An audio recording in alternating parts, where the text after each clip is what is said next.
Get the ethics committee to come to these meetings so we can nudge them. We got, and all the other employees that never show up, we gotta change the ethics statute. Come to the celebrations that the mayor had, the ex-mayor had. We gotta, listen,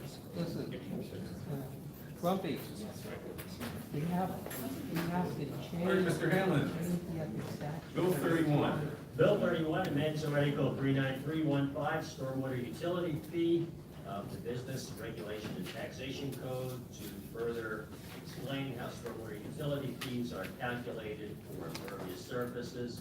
And it basically creates, this bill also creates a system of credits. Reduce the utility.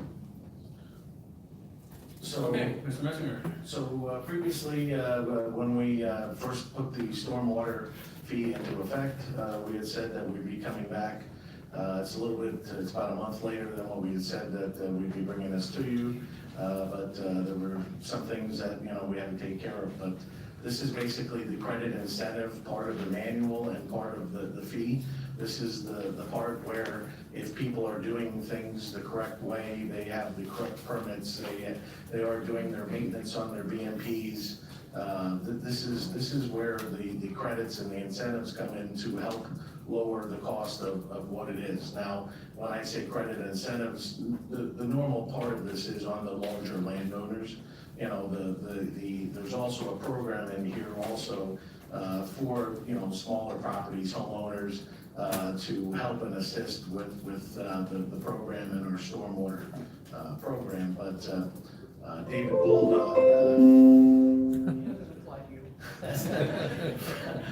coming from Wood, our consultant, is here to explain a little bit more and go through a short PowerPoint. Mind, I'll come on up here if that's okay. That'll be fine. Hopefully we won't have music for the presentation. I wish I had my own theme song.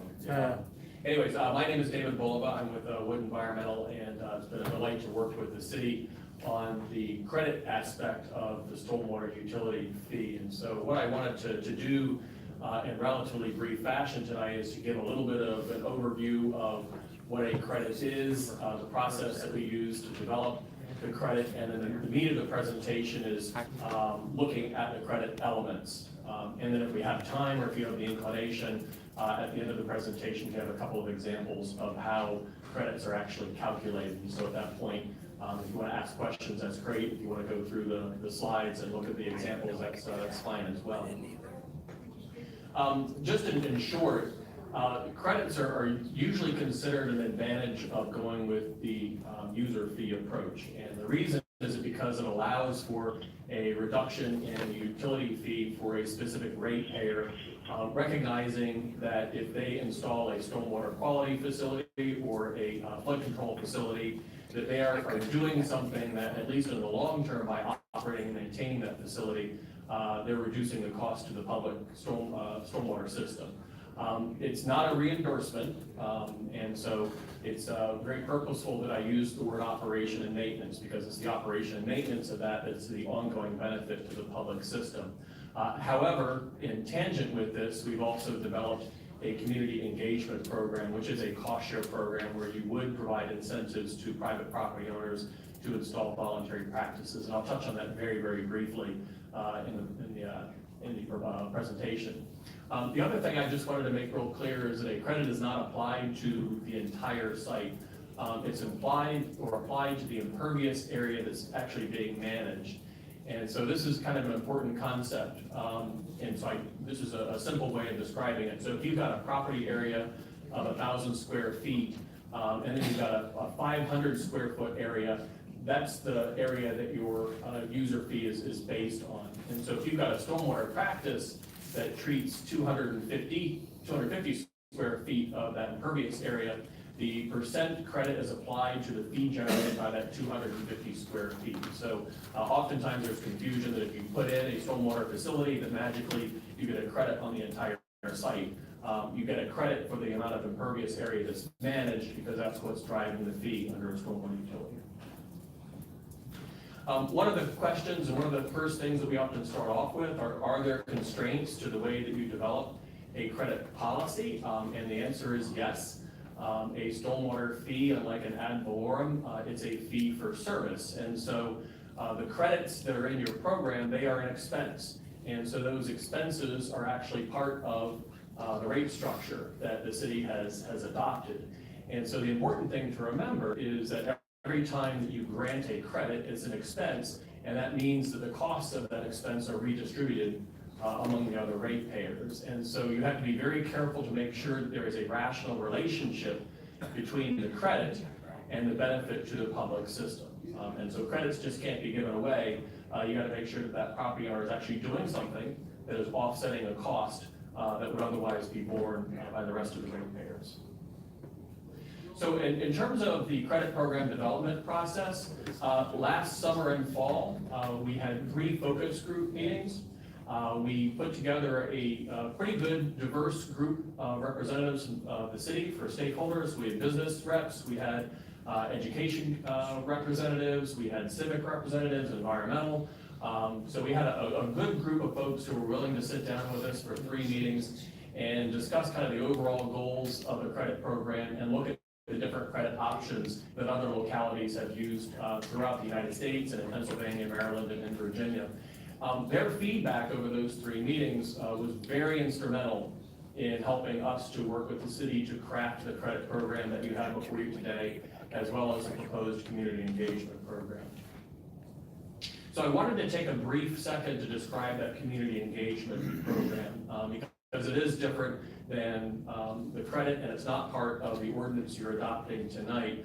But the purpose of it is to provide an incentive for property owners to actually voluntarily implement stewardship practices. And so the goal for that is twofold. So number one, you want to help private property owners to make it possible for the city to achieve its water quality targets and goals that are required by regulation. But it's also a good way to engage the community in the long-term solutions to cleaning up water quality. And so it's really twofold. Under the program as envisioned, the city would pay for a portion, and in some cases, all of the cost of implementing those approved practices. It's very purposely designed to be flexible. And so each year, the eligible projects very well may change depending on what the needs and the priority of the city are. But the idea is that you have a menu of potential practices that could be implemented. People would apply for those, and then the city would go through the process of ranking them and deciding, which ones are in the best interest of moving forward with the city.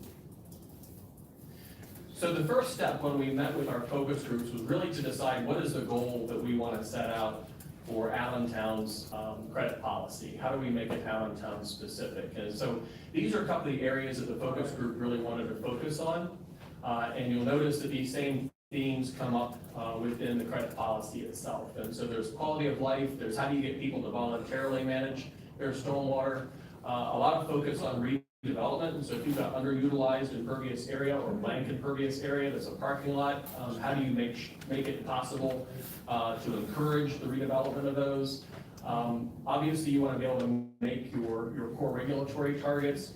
You want to invest in things that have long-term cost savings. And then the final 2 are recognitions that you can have a credit policy that is really good, but really complicated. And there are localities out there that have done that. So you need to weigh those things with the administrative burden that it's going to place on staff. Is it worth that extra cost to be complicated? And you also have to make sure that the program is relatively easy for any business or resident to understand. Otherwise, they'll kind of throw up their hands and give up. So those were kind of the last goals that we had. So what we did with the focus group was lead them through a couple of different key policy questions. And that was really how we came up with the credit policy that's presented for you tonight.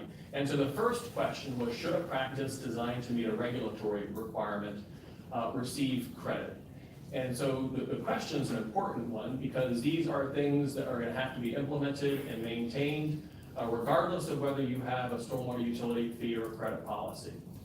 The answer that we got back was yes.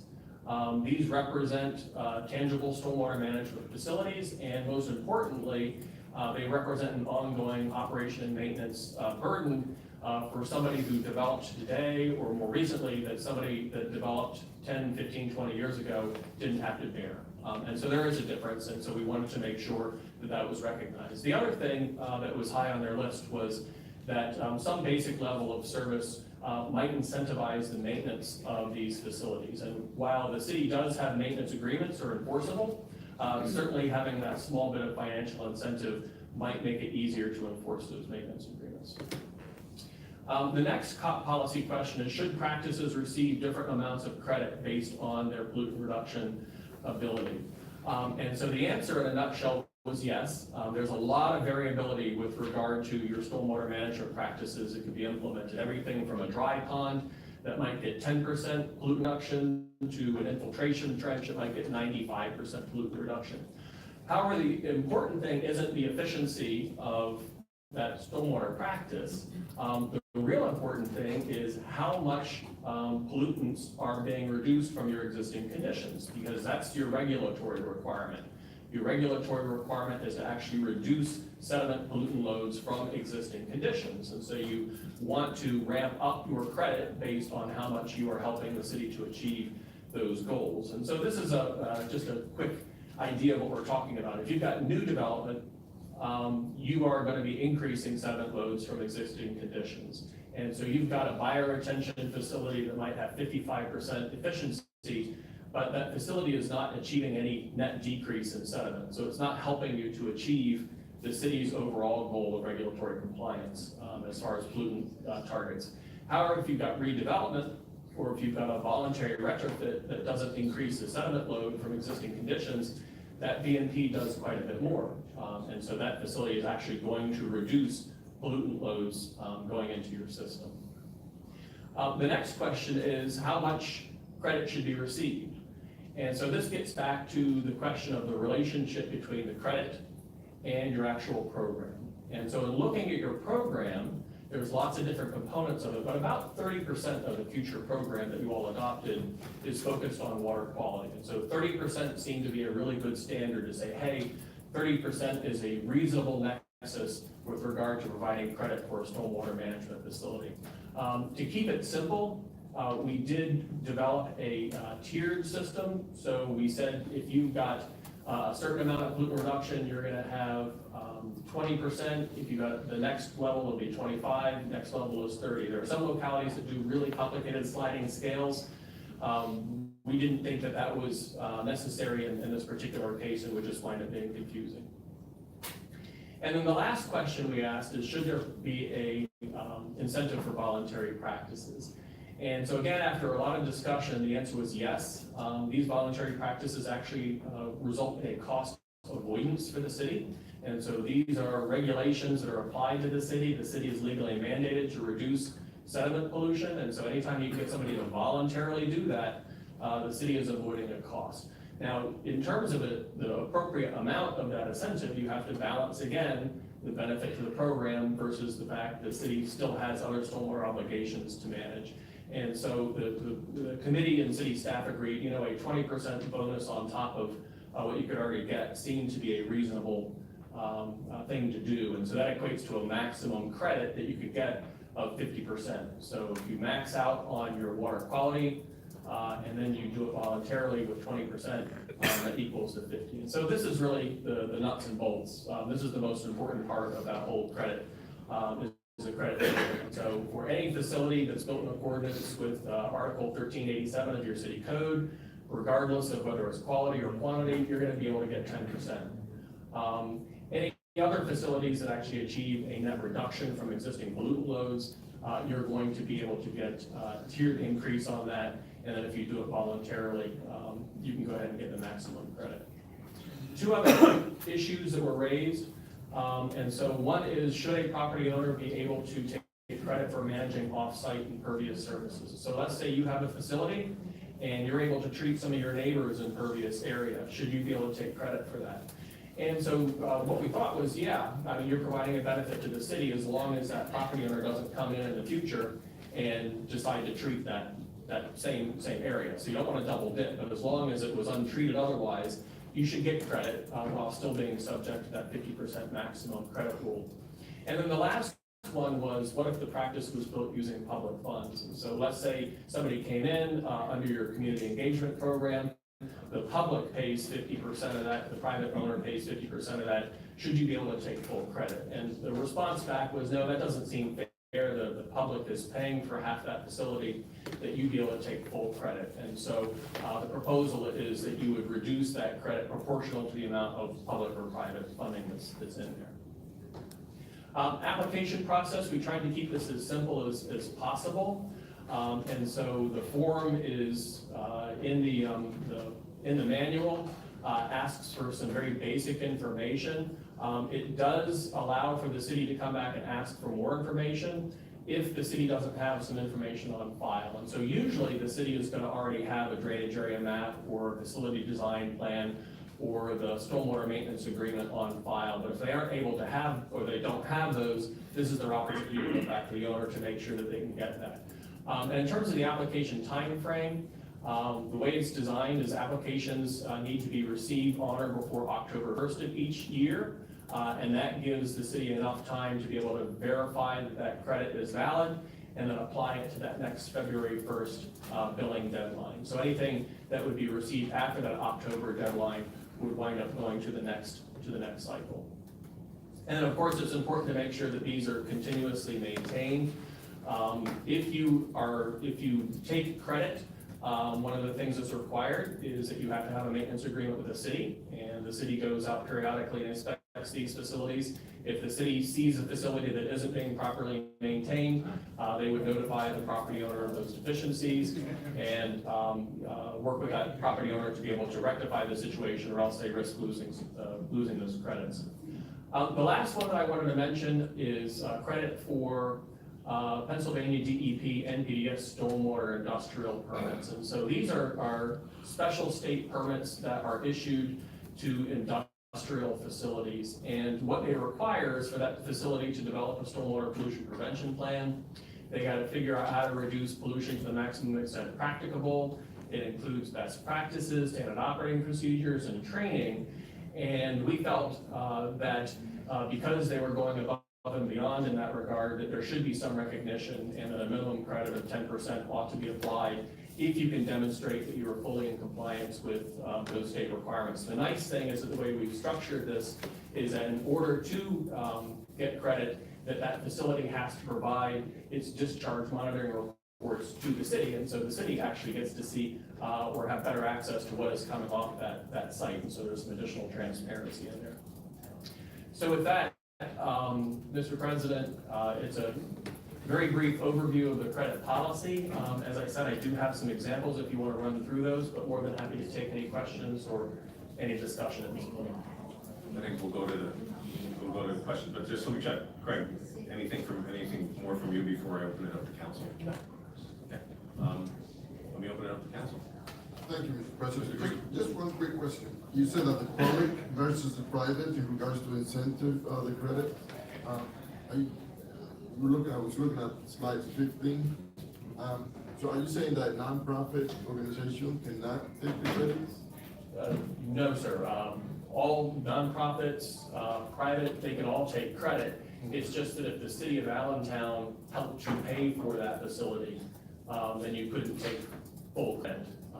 And that's just because it was an expense of public funds. But absolutely, everybody, whether you're a college, university, nonprofit, whether you are a business, if you install one of those practices and are eligible, you can take credit for those. Thank you.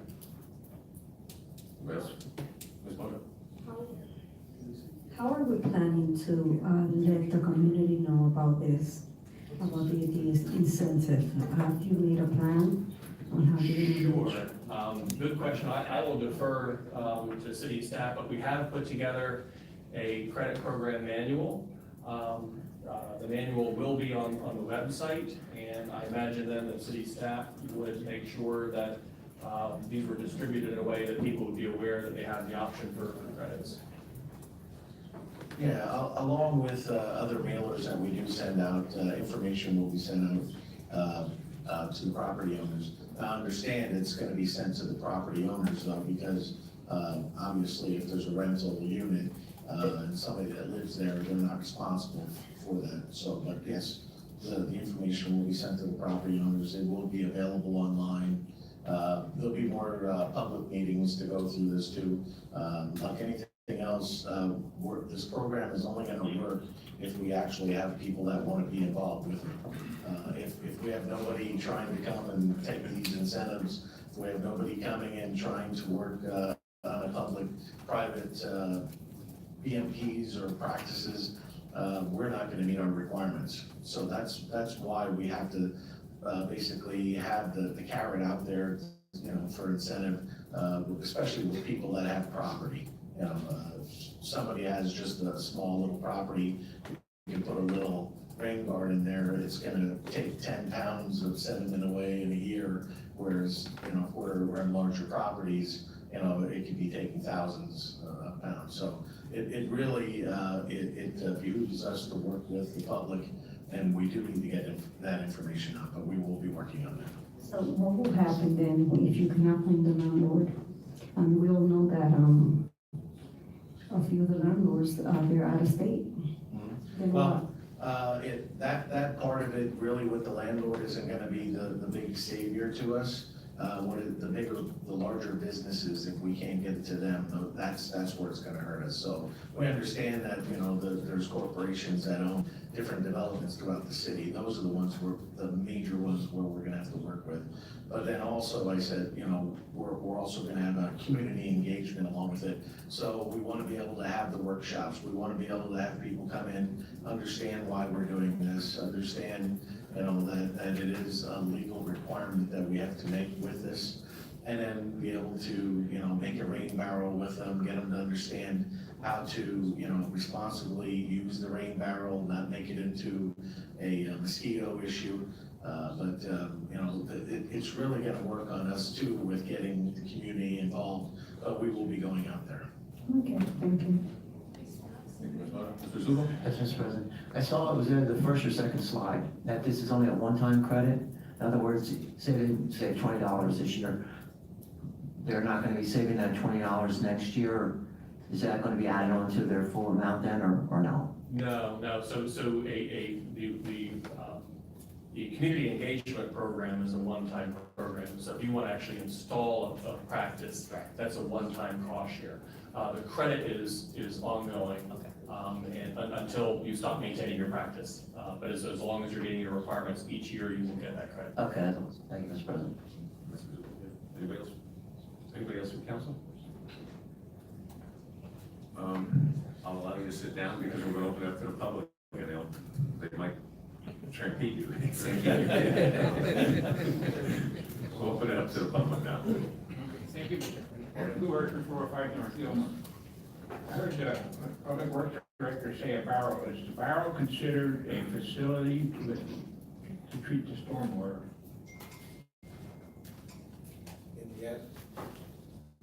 In the essence of being a good steward, yes. It is not something that you would receive a reduction in what your cost would be. So a barrel would be a facility. That would be something voluntarily you would be putting in facility, yes. And what other facility other than a barrel could be installed by a homeowner? Well, depending on the amount of property, if you're lucky enough to have, a larger property, or, there might be rain gardens, there might be detention, but, again, the amount of property is really gonna go into the fact of how much sediment and how much is gonna help us meet our permit requirements. So, is there a certain type of barrel you have to buy? I mean, or any kind of barrel you can get, sometimes. We would. The barrel that where pickles come in and you put. No. We would be providing the barrels. That would be something that would be paid out of the fund. All we request then is that you would come to one of our workshops so you know how to handle it responsibly. So how do you reduce the water in a barrel then? Let it drain. So in other words, you would eat the barrel, you're gonna drain it. Some people might use it to drain, go into their garden. People might use it in different ways there. I couldn't move that barrel. It would be a stabilized area, obviously, that you would run a hose or a pipe to it. And the credits, when is a homeowner can apply for credits? along with the credits, unless you have a lot of property, we should be able to go and actually install a B&B on it. There's a lot of homeowners with no property necessarily to be able to do it. Again, the main part of it is the working with the residents to improve our water quality through being responsive and responsible. So, understanding that smaller properties with nothing to be able to provide for property is not going to be available for a reduction. But then again, those small properties are paying maybe $40 or $60. And how many gallons will a barrel hold? Honestly, we did not pick out the barrel yet. I mean, what's the sense of having a barrel that overflows, What I'm being told, the normal one's either 40 or 60 gallons. and you're going to overflow? I mean, sometimes we get big storms around here, a couple inches at a time, and what happens if the barrel overflows? If you stay for 2 classes, we'll give you 2. What happens if the barrel overflows? Will there be a fine? There's no fine, then, because you bought a barrel, trying to get credits, and now the barrel overflows. Obviously, with everything going on, as long as you're using it responsibly, it'll be no problem. And my final thing is, I hope city council considers amending this fee for nonprofits, especially for people that served in the military that got injured and are now exempt from property taxes, but they're not exempt from the rainwater tax. It's unfair that they served our country well and they got injured and they cannot work. And so what happens is they are free from paying real estate taxes, but now administration asks them to put a rainwater tax on them. And I hope the city council takes some action on that. Thank you, Mr. President. Thank you.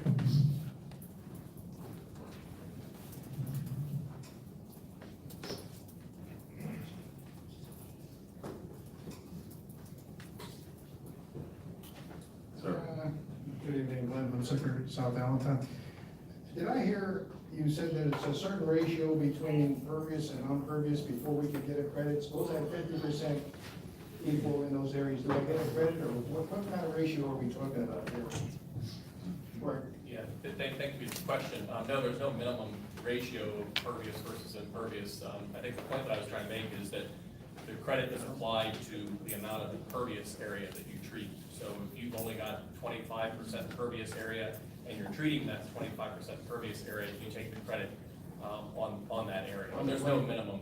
on the 25% Impervious. impervious? Yeah, but no minimum. Let me just interrupt real quick. Please direct the questions. Anybody that comes up to talk, direct the questions to the council and we'll get you the answers, okay? Okay, so, We can get it back and forth here. I'm used to talking to you. Feelings mutual.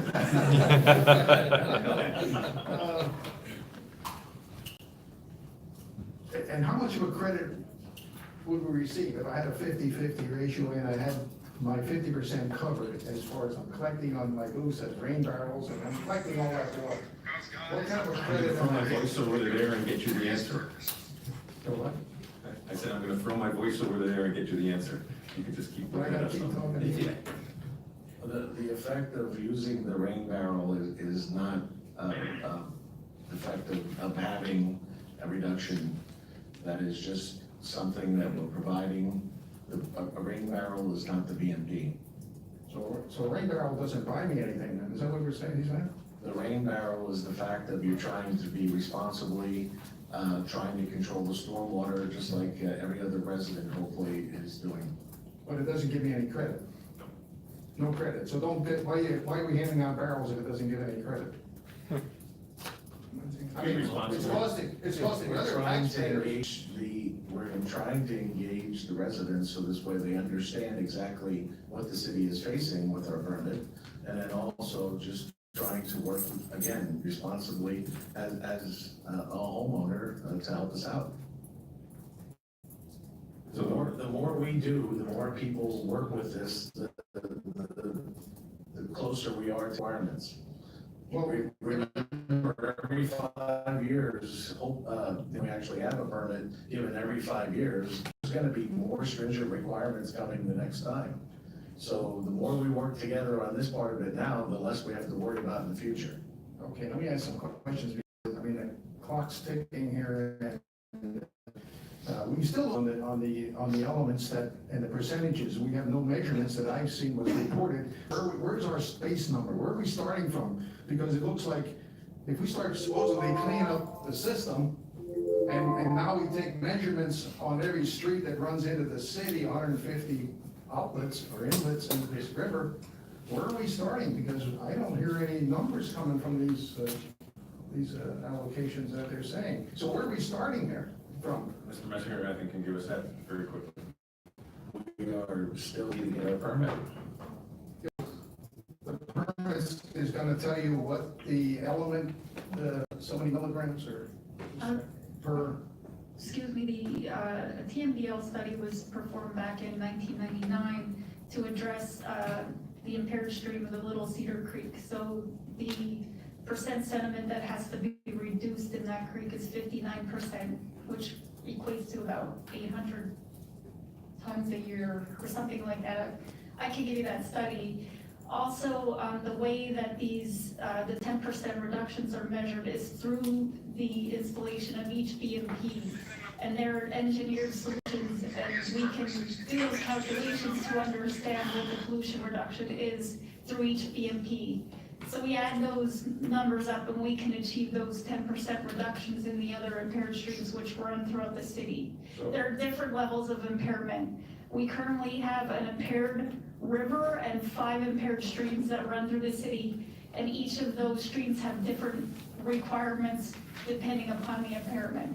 And you can reference those regulations on the PADEP website most immediately. I'll give you one. good. I mean, we're trying to get some information from them, and. Well, we are, but all this information is, we went through this before when we had the Yeah, but they stormwater fee, it's on the website, it's Give us any there. numbers. Actually, you had made this request a number of months ago, and all that information was provided to you. Well, that's other people from City Hall. The numbers aren't published. Maybe in these workshops, you're gonna give these numbers where we're gonna start from, and you're talking in different creeks and stuff like that. Sure. And other people are gonna be paying for this that maybe don't even represent those creeks. The homeowners along those creeks Well, each are creek is. different than the other people that are still paying for the system.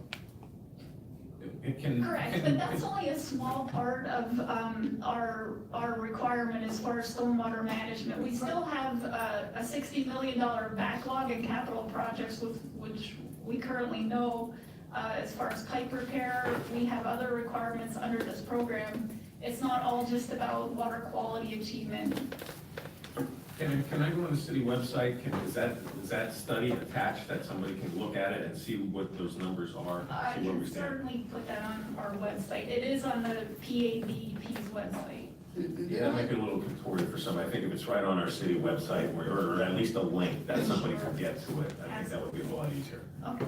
Can we have other meetings that are gonna, well, I know she had some meetings before, but I explained where these numbers are gonna be based on. But what I thought I heard her saying was that the reduction is 10% reduction that's gonna come from EPA and say, hey, here's where our new numbers are. Are they gonna be just a calculation based on the number of people that are collecting water, or is it actually gonna be an actual physical measurement on the creek or river system? It's not gotten to the point where we have to physically monitor the water, although we have done that in the past and I do have baseline numbers. It is not yet to that point.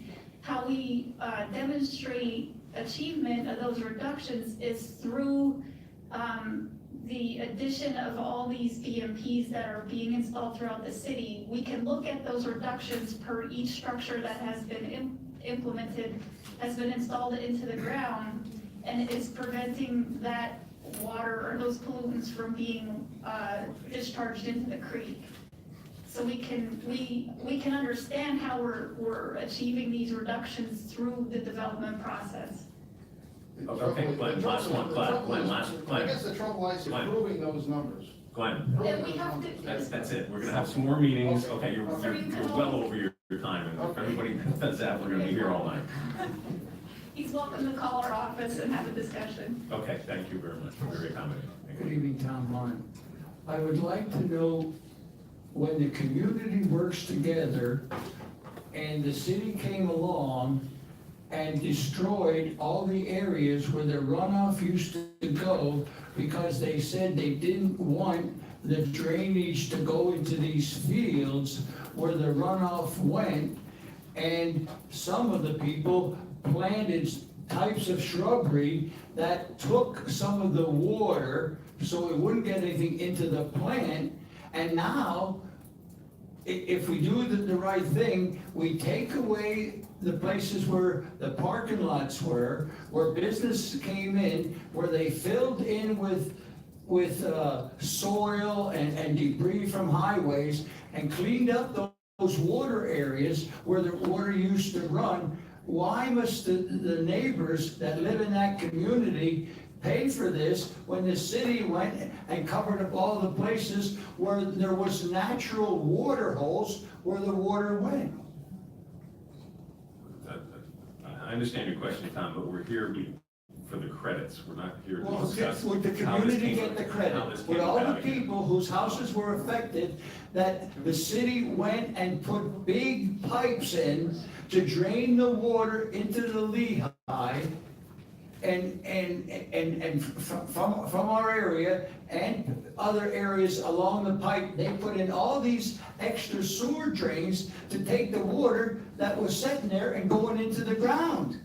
Okay, we're gonna have, for lack of better words, workshops on how people can reduce the fee, and that will be advertised on the city website. Right, I don't think, we're not gonna be able to go back to that, so I don't Well, know. I'm gonna use Midway Manor as an example, that had a water problem. We had swamps, we used to ice skate, we had cat and nine tails, we all that stuff. And the city at that time said, you can't have those. Now, we have to fill them in and then sell the property, put businesses there, and put a big, pipe going down to the river. And now we were free of the soil, but the city did it to us, and now we have to pay. I understand what you're saying, and I don't have an answer for you, and I don't think you're Well, gonna get an there should be a answer. credit. The gentleman here who did the study, I'm sure that he contacted people that had the same problem, where they lived in a neighborhood where the water went into a pond, and you played in it as a kid, and you had all kind of fun, and then the city came along and said, no, we want that land, we're gonna make it business, we're gonna do stuff, we drain the water out, we put in the pipe, we put in these big catch basins, and now my reward is, what was old is new again, but I can't have it. Yeah, you're right. I don't want to be right, I want a credit for the community. Well, come to the credit meetings and we'll see.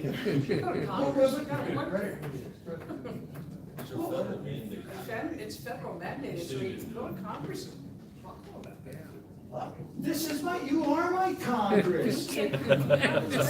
Well, okay, then repeal the whole thing and let's start over. No, let's start over. You approved this, and now it's not working. So let's cancel it and then start over. Well, when we had the discussion, we were asking, are you gonna assure us that no more brine goes on the roads that the city puts on for the winter? When the city contaminates the road, what's my credit? When the drainage from parking lots go in other words, the mats that they used to put in the sewers to collect the debris, they stopped that program.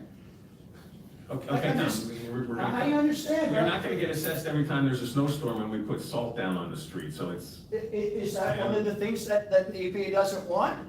I would imagine, but I don't know, that'll be on the website, they'll have a link to it, you'll be able to look at it. He can certainly call our office and we can have that discussion. Okay. We went through it with the EPA, so. You can call Angela and she'll discuss it with you. What more can you ask for? Will it make any difference? Okay. Anybody else in the public? It will give you an explanation to your questions, I mean. Anybody else from the public? Seeing somebody, seeing nobody. Okay, Mr. Hammond, over to you. Okay, does somebody want to make a motion to forward this favorably or something? I'll make a motion to forward. My comment is that? Yeah, let's, unless there's an objection, let's do common consent, we can talk about it at the regular council meeting. Okay. Okay? And I agree to that as well. Oh, I forgot about you, Courtney. All right, thanks. All right, so be it. All right, that's the end of this meeting. We'll, all right, it's 7:15. We'll move right into the council meeting unless we need a couple minute break. We'll move into the council meeting, invocation by Mr. Caridi, followed by the pledge to the flag. Please stand for the invocation.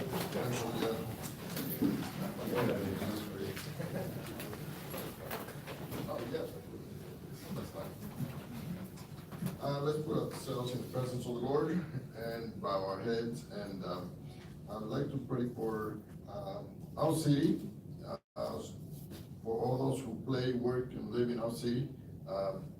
Blessing for them, and I also like to ask for blessing for those who are going to represent us in Denver. And hopefully we can be an all-American city again.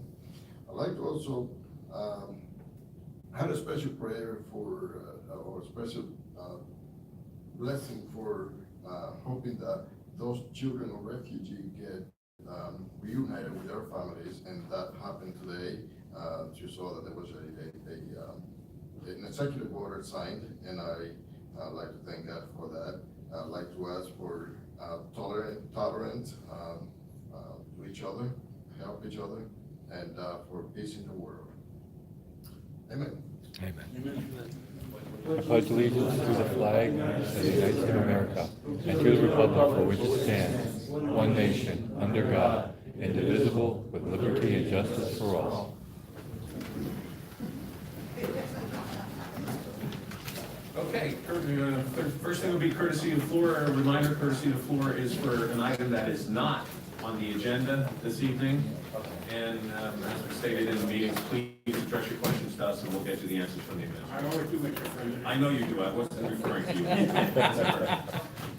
My concern, Mr. President, is financial condition of the city of Allentown. Mr. Green, responsible meeting we always have, he always, when the report is done, he says, everything looks good, but never says the speakers will put like the other three votes, we never look why. And you look wonderful. Well, my concern is determined by the city, the financial position of the budget. We find out, we cannot borrow money no more. Five-year plan, you can see for that, we're debt protected for 5 years.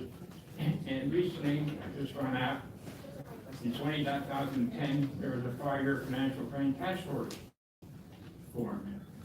I don't think anybody knew about it. I don't think you knew about it. Did you know about it? I can hardly hear you. What did you say? 2010, 5-year financial plan task force was formed. And there were a lot of members on here. I don't see your name, Mr. Rudy. But I see the mayor's name on here. And then in 2012, they made a report. Did you get a copy of that report? On the 5-year financial report. That was put together by PFM. Did you get a copy? I sure did. And then why didn't you, my question, why didn't you make it public? To let the citizens in Allentown know the problems we're facing in 2012. This, We spend money for Mr. PFM Kelly report. provided that report to us. Yeah. I was never presenting it, Mr. Kelly gave it to you guys. Okay, so we can make that public. It was on the same city You never made it public. It's in the city website, but we make it public here. We bring it You in. made it public where? It's in the city website. But we can Who bring it in. knew it was on the city website? Why couldn't you make it a public announcement that there's a 5-year financial task force report in the financial business city of Allentown that we face? Bring that mushroom down. Don't keep us in the dark. I don't know everything that's put in the website all the time. I mean, I'm pretty smart, but I don't. I know, but why see don't you, everything. why didn't you tell people it was a I report? just told you. I just told right now. And I told You you. knew about it, but you No, didn't make. I didn't know. I just, he told me. That's I why told we're you. facing facing these financial problems. We can't borrow money. We're in debt. The projections are we have financial problems. And here we go again. Nobody knows what's going on, Mr. Green. And you're the chairman of this committee. You know more than most people. I know, I think that's my job. You're elected. I'm not. And I'm helping you out. I meet with you, I meet with Mr. Hahn, I meet with Mr. Hunsaker, didn't come to the last meeting we had. Problem is, We'll have another one on Saturday, please come. My next question, I understand the Auditor General was in Allentown yesterday. Can the administration make an announcement why the Auditor General was here other than the $28 million that we owe to pension funds? I'm sure an Auditor General is not traveling from Harrisburg to tell the city of Allentown that you're $28 million behind in pension payments. Because the auditors, when I was city controller, and I was Mr. Fraser knows that, when they come here, the auditor that do the audit of the pension funds tell you you're behind. So there has to be other reasons why this Auditor General himself traveled from Allentown, from Harrisburg to Allentown. I think the public should know if there is a major problem going on in the city of Allentown. Thank you. Mr. Hirschman, just real quick, your first question will be answered, will partially be answered by, 3 minutes. by a motion, well, I get more than 3 minutes.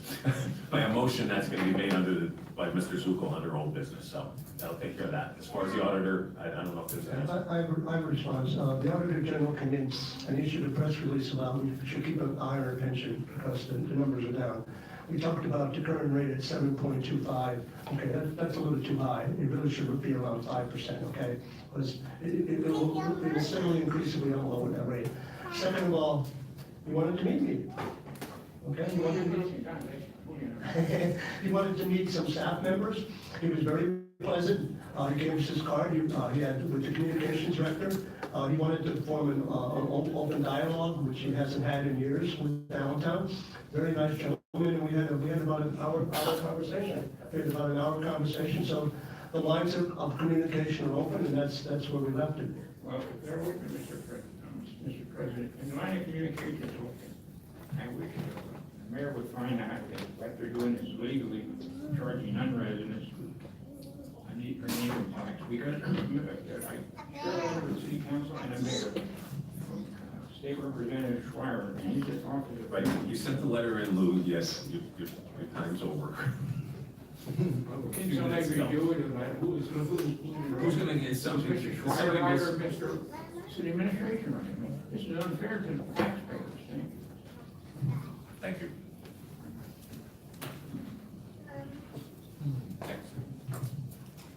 Good evening, City Council, Reverend Everett, Erica Lynn Bickford. I have a concern about the South 10th and the South 11th Street stairs being another major liability for the city. They're falling apart, there's holes in the pavement. Even a 5-year-old will tell you they're overgrown. When you meet, he'll tell you that gladly. The road is overgrowing, there's four by 4s up by the park, leading down to a homeless campground. There's so much problems on those stairs, we need to fix them. By the way, a community leader actually fell and almost fell 40 feet down the path, checking out the South 11th Street stairs when they went to check them out, and half the railing was missing over there. I'm that community leader. So we need to do something about it. Thank you. Thank you. I see the managing directors and the mayor making up, so I'm sure it'll be addressed.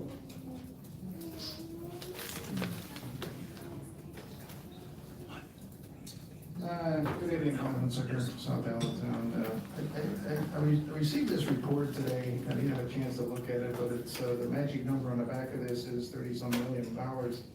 It's a 2016 municipal annual audit and financial report that was reported to the state.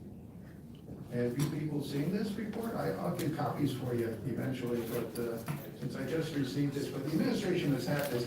I just don't know why this wasn't presented. This was dated, sent September of last year, and there's also a 15 and 16. The 16, there's a 15 and 14 one also. I guess, who's our fiduciary officer or agent in the city? Is that Mr. Hartzell? Who is that? That would be my guess, yes.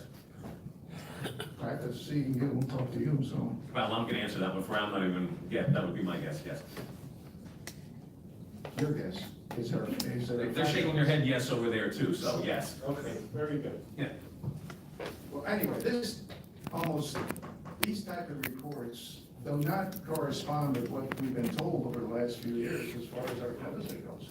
Now, I know this is a special report, and a lot of things aren't in here, because it shows us being $33 million in the hole, and, but it was written basically on a cash system, and there's more details, and I don't want to talk about it now, but, this more or less says that we should do something in an audit. There should definitely be an audit. I don't think the council can sit back and not do something. You have to do something to find out exactly where we are. And if you don't, then the body is ineffective. As I said to Mr. Hirschman, Mr. Zuko has a motion he's gonna make under. I forgot something.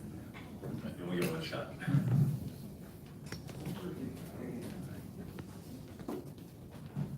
So I'm not redundant, I would hope that all council members would support the decision that's coming from one of the councilmen, and that someone seconds it, and make sure that the forensic audit gets passed tonight, and we can start the procedure. So I'm asking all of the council members to support the action that's gonna be taken, and we're all watching to see who wants to solve these problems once and for all with the forensic audit, or if they wanna have it going just the way it is now, because I've been asking for the financial reports for so long that people know already what I'm gonna say. So, we're still missing the $1.7 million, and even though I was told that I was reading too much in between the newspaper article from the FBI retiring agent that said they only went after one big fish, and there's still things to be corrected in the city of Allentown with the way they're doing things, left over from the old regime, and the only way we're gonna solve it and have true transparency is pass what Mr. Zuko's gonna try to do tonight.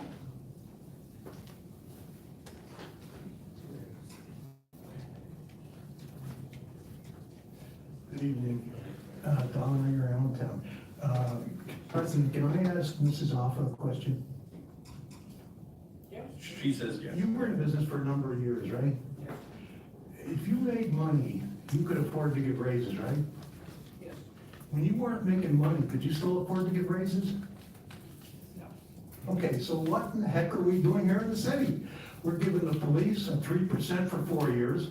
We're also gonna give $8 to $10 million to city employees in the next 4 or 5 years, and we're pretty much bankrupt here in this city. Thank you. Thank you, sir. Sir, could you please turn that light off on that camera? You can certainly film if you want to, but it's plenty light enough in here. Thank you. Anybody else from the public? Seeing nobody? Oh, Mr. Butler, come on. Okay. Just real quick, I'm here for other people. First of all, what Erica Bickford wanted to say was that June 28th at 5 p.m. he's gonna be at the site, and he hopes you all come out to see what it's all about. And that's what he wanted to say. June 28th, 5 p.m. at the steps leading down. Yes, Park. yes. And as I said, I'm here for other people. I like Kim Oliver, quality of life issues. Kim Oliver said she's at what's the address? 350 Hanover Avenue, said she's disabled and she's been trying to make improvements on her property, and I guess she thinks the building code inspector being a little too severe. She took off a railing when an upper railing when she started to sand it, and it was down for a while because it was disabled, but she got cited for that.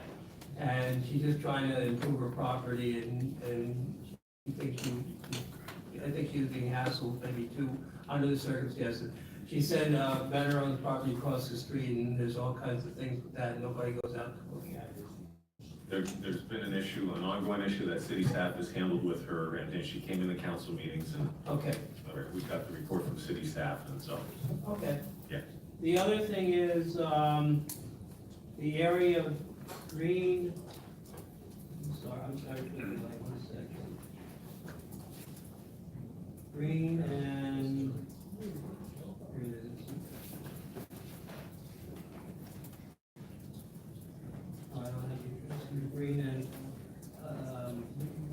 near Green Street, there's, people are improving their properties, and they're trying to make them look good, but there's a lot of illegal dumping going on, that's spoiling the quality.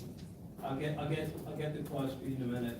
Those were the two things that I wanted to talk about.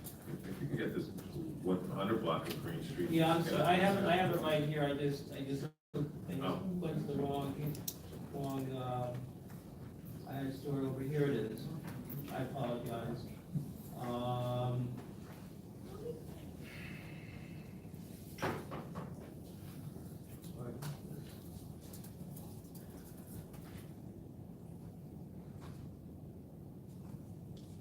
I'll give it afterwards, but rather than holding it up, I apologize. And you gotta just email it to Mr. Hanlon, and he'll see that it gets to the proper people. Thank you. Okay, thank you.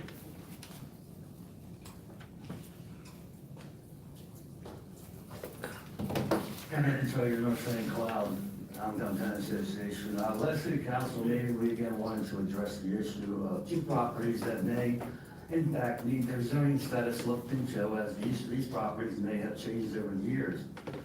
Instead of receiving any constructive feedback or information on the issue, we were asked about our status as an association by the administration. This would have seemed part of the course from the previous administration, but that we do not receive any feedback or even any follow-up on many of the issues that we bring forward.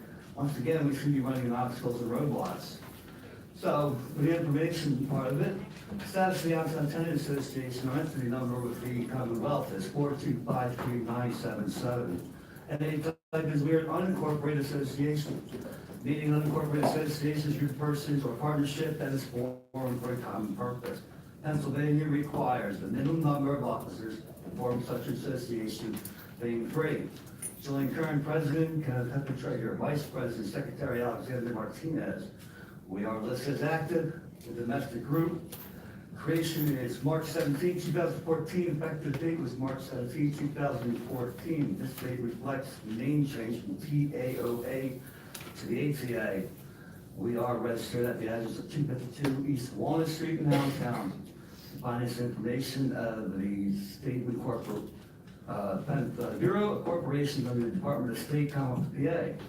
In attending 6.5 years of city council meetings, I have not at any time ever heard the administration or the city ask any group, organization, association if they were in fact nonprofit or registered as a 501c3. The association, as an association, we are not required to be a 501c3. But in order to maintain our name and I suppose legitimacy, we are registered under the Pennsylvania corporations. We do not have to file with the IRS, as we have never charged a dime to help anyone for services or vendors. Nor do we have any plans to do so. We do not, as an association, accept or solicit donations from anyone, nor do we plan to do so. And not being a 501c3 nonprofit, though, we can in fact support, endorse, lobby, campaign, push forward any political agenda, candidate party that we feel represents the residents of Allentown. None of its residents are renters, homeowners, property owners, business owners, or the homeless. We as an association, when seeking public information, must file a right to know, which we have done hundreds of thousands of times, and there have been circumstances in which we have had to pay for these right to knows. Essentially, we're paying for public information. So if the administration of the city of Allentown wants an actual copy of our status in the Commonwealth, then they also have the right, in fact, to obtain this information from the Commonwealth of Pennsylvania. Thank you. Thank you, sir. Seeing nobody else, we'll move on to old business. Mr. Zupan. Thank you, Mr. President. I've been giving this some thought now for a while, obviously, actually since I've been elected to be on this council. And I think the time has come that a motion has to be made in order for us to move forward. Given that fact that we've had some discussion about doing a financial study during a presentation from a representative from the state, tonight I make a motion to establish a committee of council consisting of the chairman of the Budget and Finance Committee, 2 additional council persons as appointed by the president or agreed upon by council, and the clerk. and that they consult with selected city staff on an as-needed basis to draft and release an RFP by August 2018 to get this motion started. And such audit might include, but not limited to, an examining the following areas determined by this committee and council. A few of those areas I will mention now. Long-term financial obligations regarding post-retirement benefits, long-term pension costs, and items related to that. Another item would be a forensic audit of specific accounts, for example, capital projects and their reconciliation, determination of cash balance on hand, and topics as determined by the council. And also one other's, I probably would consider minor on the list, would be identify potential and non-essential services that we provide, and what we would do to either classify them or completely do away with them. Now, this motion is being made to show transparency between city government and the citizens of Allentown, and to remove any doubt that might be placed on current council, the fact that some of us are newest members, and incoming Mayor Ray O'Connell, in regard to any unknown hidden financial debts the city may have had without our knowledge. And I would like for a second motion on that. I would second that motion, obviously, and certainly will be part of the committee. And I will be as well. Well, we gotta move on the motion first, and then we'll find a third person. We've got a second on the motion, so all in favor? Aye. No, Mr. President. That was a no? Yes, I actually wanted to make an argument about it beforehand, since this is a motion, and I would also ask the solicitor, would this not need public comment? Well, that's true, I forgot the public comment, so we can do the public comment at any point, but, sure. So, well,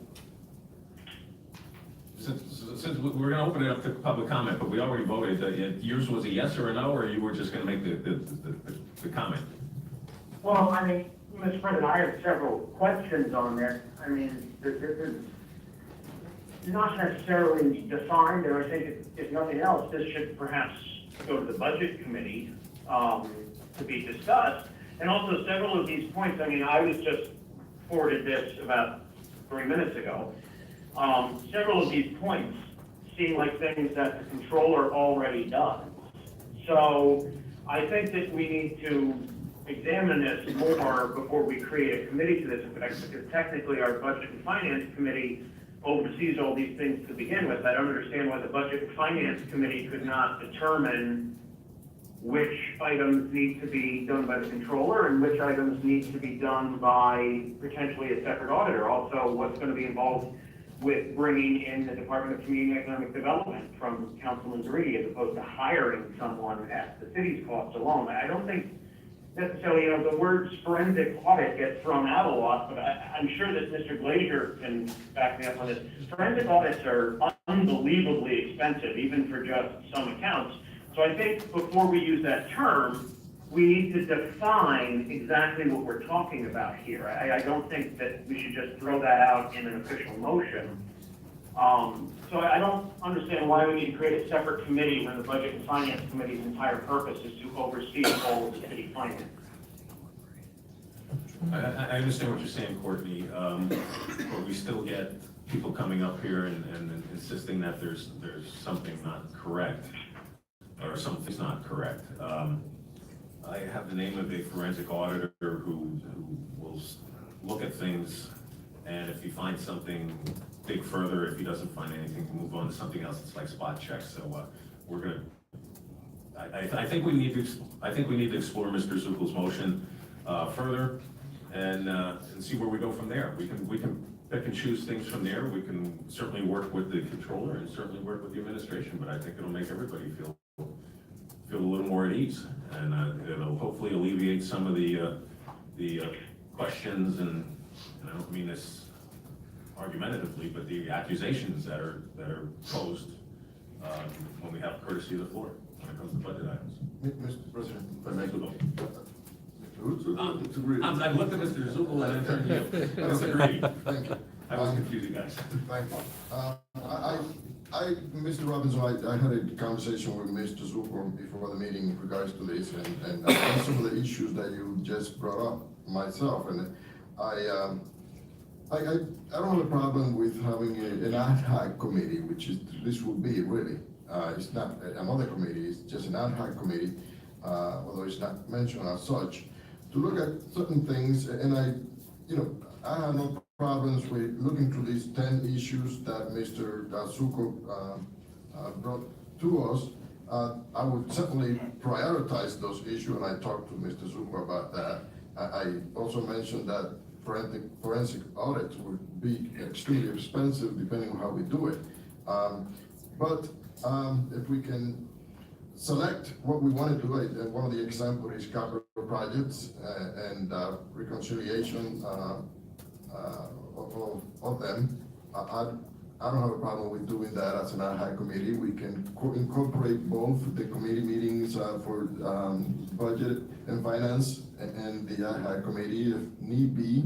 And I think it is our obligation as being the stewardship of the funds of the city to make sure that people feel at ease, that there is transparency, that we know exactly every single line items and every penny where it's being spent, and I'm sure that we get support from our city controller to help us out on that. I think he will be a major part of that.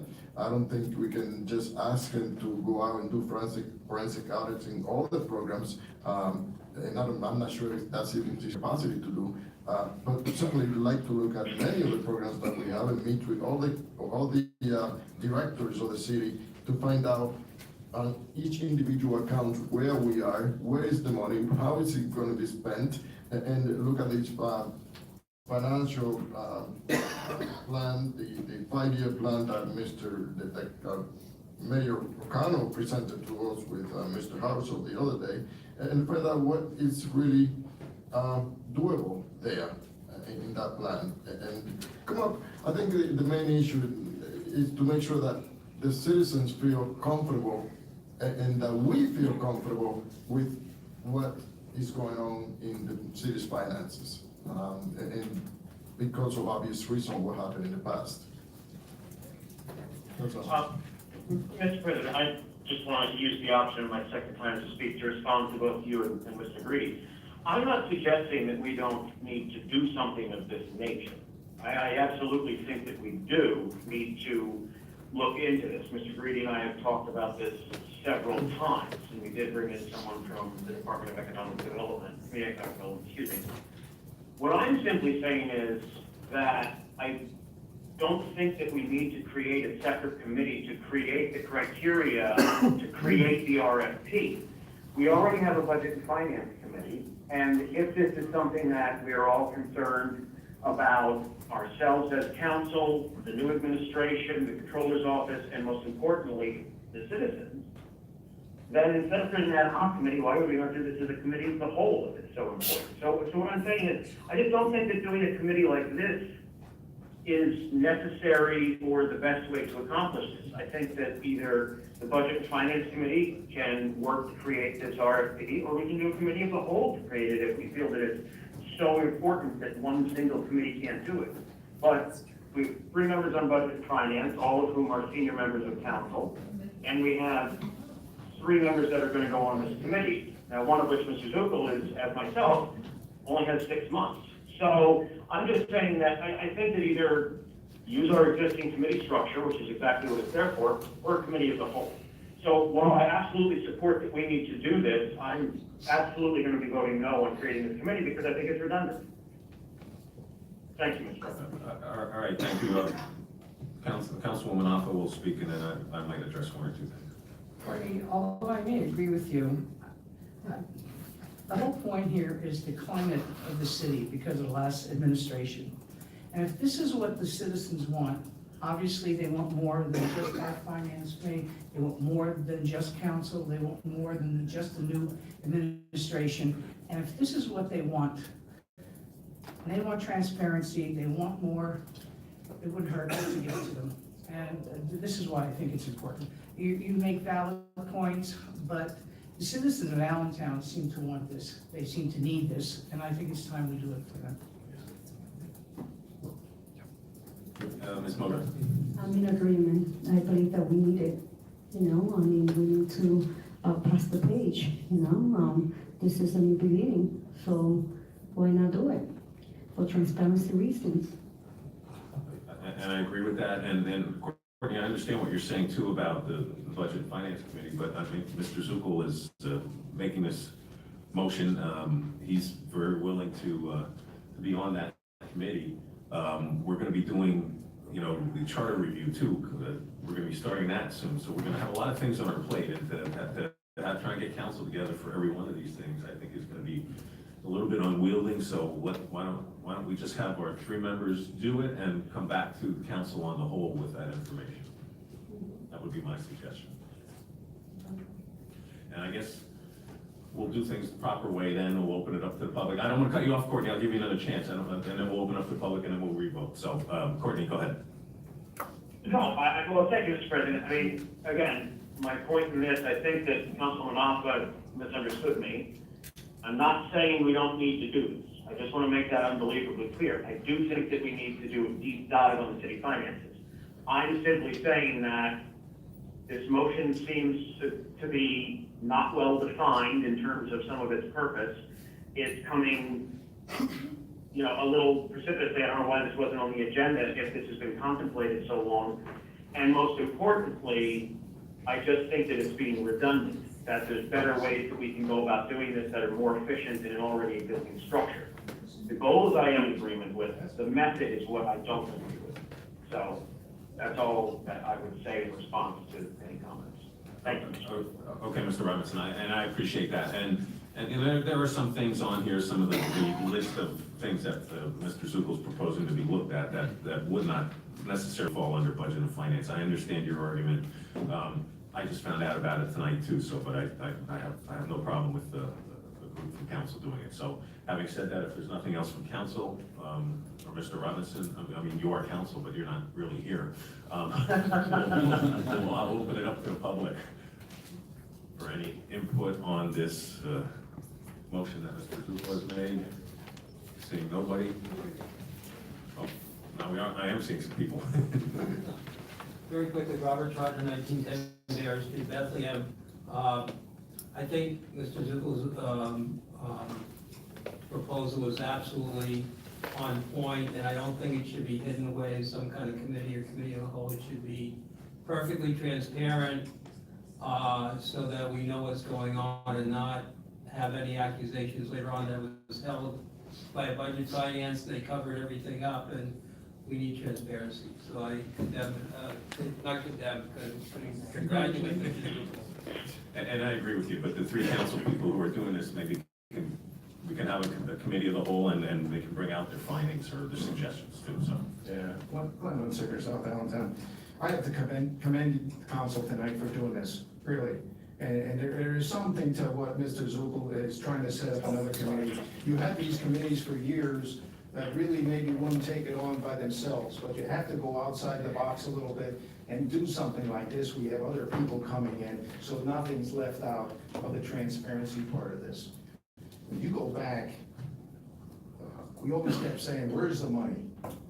If you go back through the city's finances, back when you went and you got 211 million from the water and sewer, back in 2015, the city financed 2 bonds, 26 million, plus a $6 million loan. That's $32 million right there. Where did all this money go?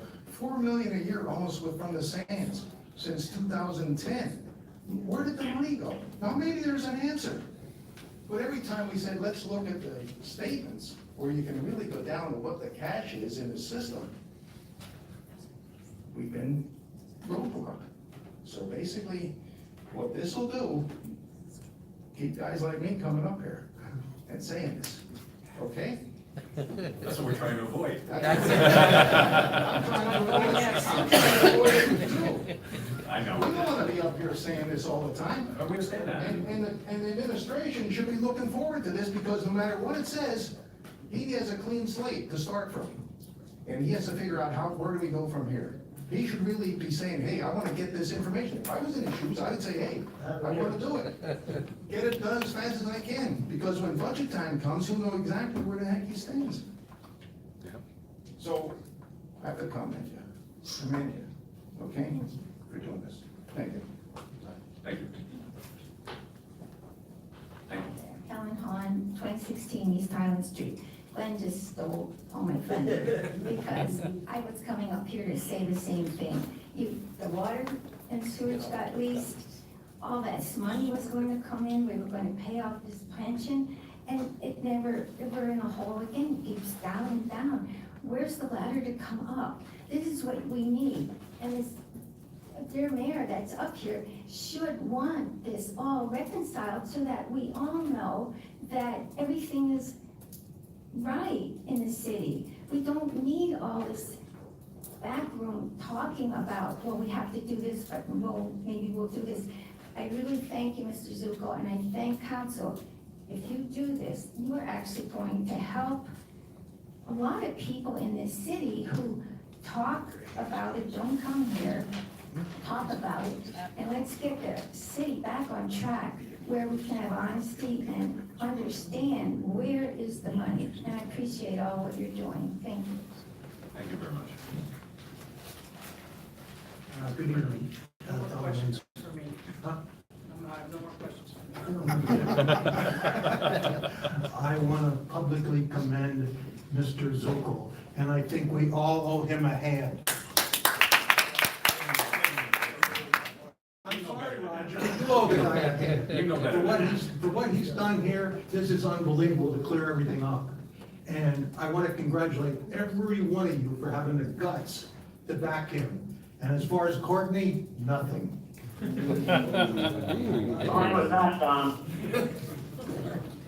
Tom Hahn. As a bearer of bad news, the reason why we can't trust some of the people that Courtney wants, one, the amount of money that's in the budget to have the forensic audit, part of it's missing, and we can't even get an answer to why it's been borrowed, begged, or stolen. The other thing is, the controller's office, it cannot even get enough of the information from the finance department to be up to date on paying the bills. And you know about it, we brought it up, and you've done nothing. Part of the blame goes to you for not pushing that the bills get paid within the 45 days. You want us to trust the people who are hiding the information from us on right-to-know laws so that we can't do it for free. If you come back and you get all the information that we asked for, and we do the math for free, I'll agree with you. Thank you. All right, Mr. President, if I may, just one comment, two comments maybe. One, last year council authorized their auditor to go over the capital accounts. So it would seem to be that asking to do that again would be redundant. And if this is your meeting, sir, I would just question the rules. This does not appear to be old business. This appears to be new business, and as such, should be out of order at the moment. I think it's old business because we already brought this issue, we talked about it when we brought the EIP guy from the state, and it's old business. I mean, the only new thing is forming the committee. Then it's new business. I think it's old business because Roger says it's old business.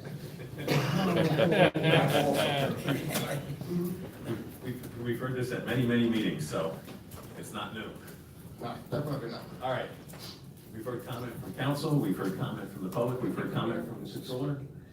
Mr. President, I'd just like to offer an amendment, if Mr. Zuko would be amenable to it, that the committee also identify the funds to pay for this audit on top of creating the criteria for it, that we find the money for it as well. While they're looking for money, they'll find it, yeah. But I'd like to make that an official part of the committee's purpose, is to find the money to pay for this process. as Mr. Hahn pointed out, part of the money has been taken away, so we're going to need to do some budget transfers for this. If we can identify that and make recommendations to the administration, you're so that making we can a- reopen the budget. You're making an amendment on the motion, and that amendment is that the committee find the money to pay for whatever auditing that gets done. Yes. Or whatever that needs to be paid for. Correct. Do we, Yeah, I'm fine with that amendment. okay, so is Would that, you second it, Mr. is that a Zuppel? second? Yes, sir. Okay. Thank you, Mr. Zuppel. All in Thank you, favor? Mr. President. Sure. All in favor of the amendment? We'll vote on the Wait, amendment. do we Wait a need- minute, we have to do we open it need up to the public on the amendment now. Council, anything on the amendment? Just No. just to let you know that, so just so the public know, we do have some funds allocated in our council budget for certain things, so there's no real big need to discuss this, the money's there.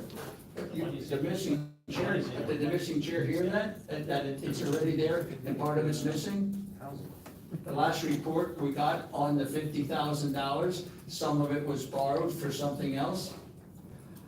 I don't know what you're talking about. What you said? What was allocated in the budget, the $50,000, when we asked how much was in the account, they said some was missing. They didn't tell us why or how. That came from Mr. Hartzell. We asked it, we asked it. Mr. Zuppel and Mr. Garidi and the third person, that will be one of the first things they find out for you, Tom. Yeah. Thank you. Sure. Okay, now we can vote on the amendment first, right, Mike? Okay, the money is in your budget. Okay. Oh, wait, I'm sorry, Mayor, I didn't wanna. Well, that's, You have to speak. that's where I was going. I know you have money in your budget, you have a little bit of money in our budget, but, obviously, if we do this, we want to do it correctly, okay? And, at this point, the administration, myself, and the city staff will cooperate and collaborate in any area needed, and in any area discussed tonight. Obviously, being new managing director, we want some of these stuff to disappear, the untrust. And if we can work together to let the people know that we are open, we are transparent, we are honest, I think that benefits not only the management at City Hall, the administration, but also helps everybody out in City Council. So it's going to be a joint effort, Mr. Zuppel. And I'm definitely in support of this, and we will cooperate in any way we need to do so. No. And that's consistent with what you said when you were here too, so I have no doubt, so, thank you. All right, now we can go to the motion. Vote on the motion, right? The amendment. Okay, the amendment is that the committee shall secure the appropriate projects. Secure or identify? Identified. Is that correct? Mr. Robinson, identified? Yes, identify is that. Okay, thank you. All right. Common consent. What's that? You can do that by common consent. Yeah, fine. Can we do common consent, Mr. Hammond? Okay. Are we good? So, well, that then is identify the appropriate funds for the project. Okay, Yes. nobody opposed? Okay, we've got it by common consent, now we move to the motion. Mr. President, I Yes, sir. would respectfully request minutes onto that panel. To be on it? Yes. You got it. Welcome to it. Yeah, sure. No, that's fine. And I'm not gonna prolong this. Let's vote on the motion. Okay, on the motion to establish a committee to put together some type of RFP that would be inclusive of certain things that Mr. Zuppel has listed by August 8th after a consultation with the administration and city staff.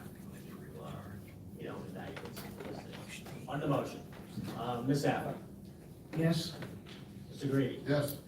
Mr. Hendricks, Yes. Ms. Moda, Yes. Mr. Robinson, No. Mr. Zuppel, Yes. Mr. McLean. I'm a yes.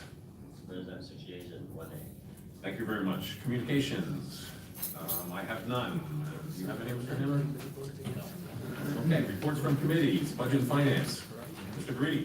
Thank you, Mr. President. The Budget and Finance Committee met on June 13th. And we discussed a lot of things, including the 5-year plan, and Budget and Finance for the month of 8 part-time person. And there's no scheduled meeting now, however, most likely we will have a meeting on Wednesday, the July 18th, and we're gonna be discussing the CAFR at that meeting. Thank you very much. Community and Economic Development, Mr. Robinson. Thank you, Mr. President. The committee has not met since the last council meeting, and no meeting is scheduled at this time. Thank you, Mr. President. Thank you very much. Human Resources Administration appointments, Ms. Afaf. Thank you, Mr. President. The committee has not met since the last council meeting. The next meeting is not yet scheduled. Thank you very much. Parks and Recreation, Ms. Bota. Thank you, Mr. President. The committee met this evening with only one bill in the agenda, and the next meeting is not scheduled yet. Thank you very much. Public Safety, Mr. Hendricks. Thank you, Mr. President. The committee met this evening, and there are 5 bills to be voted on by the full council. No further meeting is scheduled at this time. Public Works, Mr. Zuko. Thank you, Mr. President. The committee met this evening. The next meeting is scheduled for June 27th, next Wednesday, at 5:45 p.m. That meeting is going to follow Water and Sewer Compliance Review Board meeting that will start at 5 p.m. Thank you. Thank you very much. Rules, Chambers, Intergovernmental Relations and Strategy, that would be me. We have not met since the last meeting, and there is no meeting scheduled at this time. And we have our Controller's Report. Yeah, we do. I have one brief one this evening, Mr. President. This is bank reconciliation review for the month ending 1/31/18. Number of reconciliations prepared was 30. Total dollar amount was $27.8 million. One finding, unmatched deposits, which I think I had mentioned previously. Payments for taxes, business license, permits, etc. are recorded to various cash registers within the city. The desk sheet is prepared by the Treasury Department and summarizes the daily monies, cash or checks or charge, received at each register. Deposits are made daily into Central Treasury Bank accounts, and deposits should agree with the desk sheet register totals. For December 2017, we identified 39 desk sheet totals for $72,000 that could not be matched to the deposits on the bank statement and remain on the bank reconciliation as reconciling items. Following month, we reconcile the Treasury. We recommend the Treasury should match the deposits to the desk sheets, and the reconciling item should be cleared by the next month. The administration responds that we have a new bank now, and the deposit process has changed with check imaging and the smart safe. The Treasury does provide reports that aid in the reconciliation of deposits along with more detailed breakout of the desk sheets. The Treasury was able to verify and match all deposits to the bank statement for this month and provided that information to the Controller's Office. It's our hope and expectation this problem is now reconciled going forward as well. Thank you, Mr. President. Thank you very much, Mr. Glazer. It's something that I gotta get used to on the agenda, the administration report. Mayor. Thank you, Mr. President. Tonight, just a few items that, a sad note that John Marchetto, our Director of Human Resources, is retiring as of next Thursday, June 28th. We wish John obviously the best in his family in his retirement. That leaves the position open, and the Director of Human Resource position has been posted on the website, and we're at this point receiving applications. So if you know anyone, please tell them to apply. Tomorrow, I guess President McLean and Ms. Mota are headed to Denver, correct? Yes. That's tomorrow, and we wish you the best in Denver. Bring it home, okay? Thank you. The 20 finalists, and we'll know Sunday night whether we're one of the 10 that they select, and we're hoping that, I know you'll do a great job out there, and we know it's all ready to go, the little skit, the little performance, and also we're looking forward to that. Also posted today, a press release was the $75,000 for the civic grant funding that Mr. Whiteman put a form and application together from the Department of Community Economic Development. They're now available. The grants will go from $1,000 to $5,000 to provide financial support to nonprofit initiatives and programs that directly benefit or impact the city of Allentown. There'll be 2 seminars that will be held to educate the applicants on the civic grant program. Those seminars will be held at City Hall, 3rd floor, conference room at 5 p.m. Tuesday, July 10th, and Thursday, July 12th. Applications are also available on the City of Allentown website, Department of Community and Economic Development homepage. Applications are due on Wednesday, July 25th. Also, we received a $28,000 grant from PennDOT for the Allentown Police Department to implement a pedestrian safety enforcement operation. The grant will fund a 4-phase operation, each lasting 3 weeks. They'll be looking at areas at 17th Street and Hamilton Boulevard, 1 Luther King Drive and 4th Street, the 100 block of North 17th Street, the 1600 block of Walnut Street, 7th Street in Tillman, and Gordon Street American Parkway. So we're very honored to get that grant. We have a wonderful grant writer in Bettina McClure.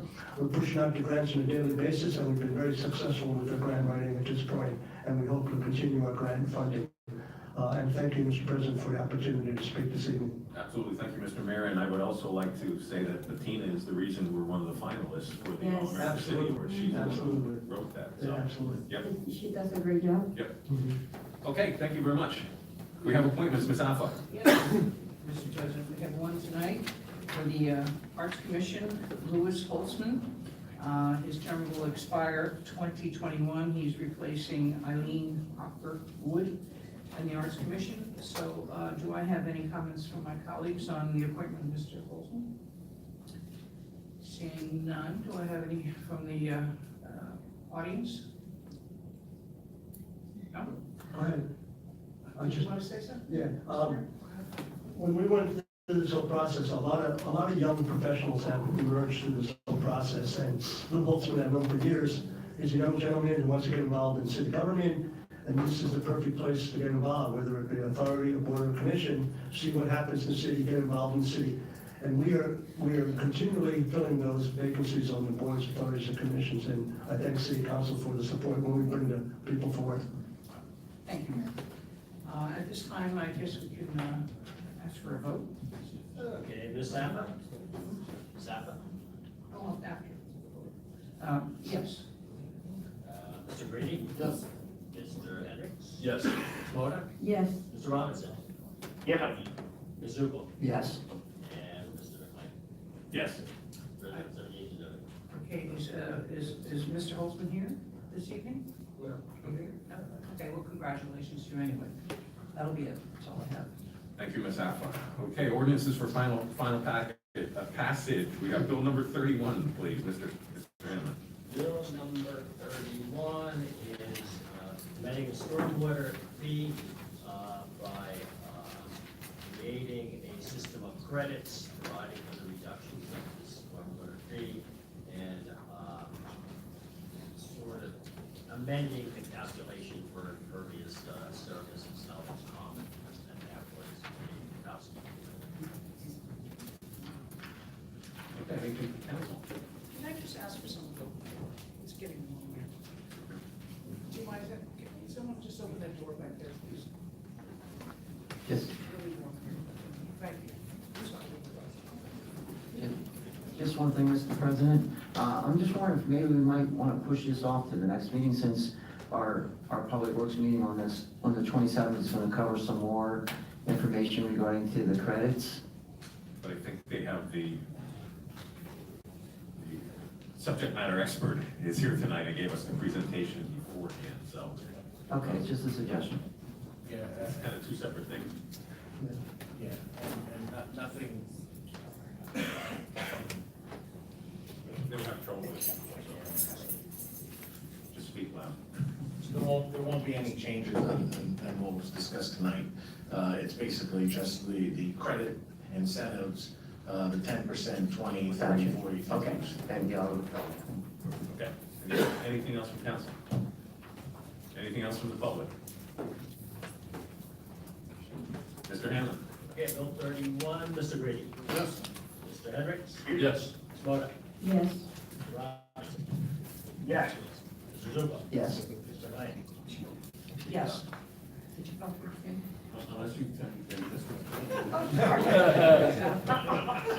Let's do it together. I just have to qualify my answer. I voted no to the stormwater when it originally was in. I'm certainly not going to vote no to people getting a reduction. So I'm going to say yes. Ms. Zappa? Yes. Thank you very much. Bill number 24, please. Bill number 24. Bill number 24 provides for the expenditure of certain monies received by the city of Allentown under Title I of the Housing and Community Development Act of 1974 as amended, the Homeless Emergency Assistance Act and Rapid Transition to Housing Act of 2009, and Title II of the National Affordable Housing Act of 1990 as amended for the purpose of undertaking programs of housing and community development within the city.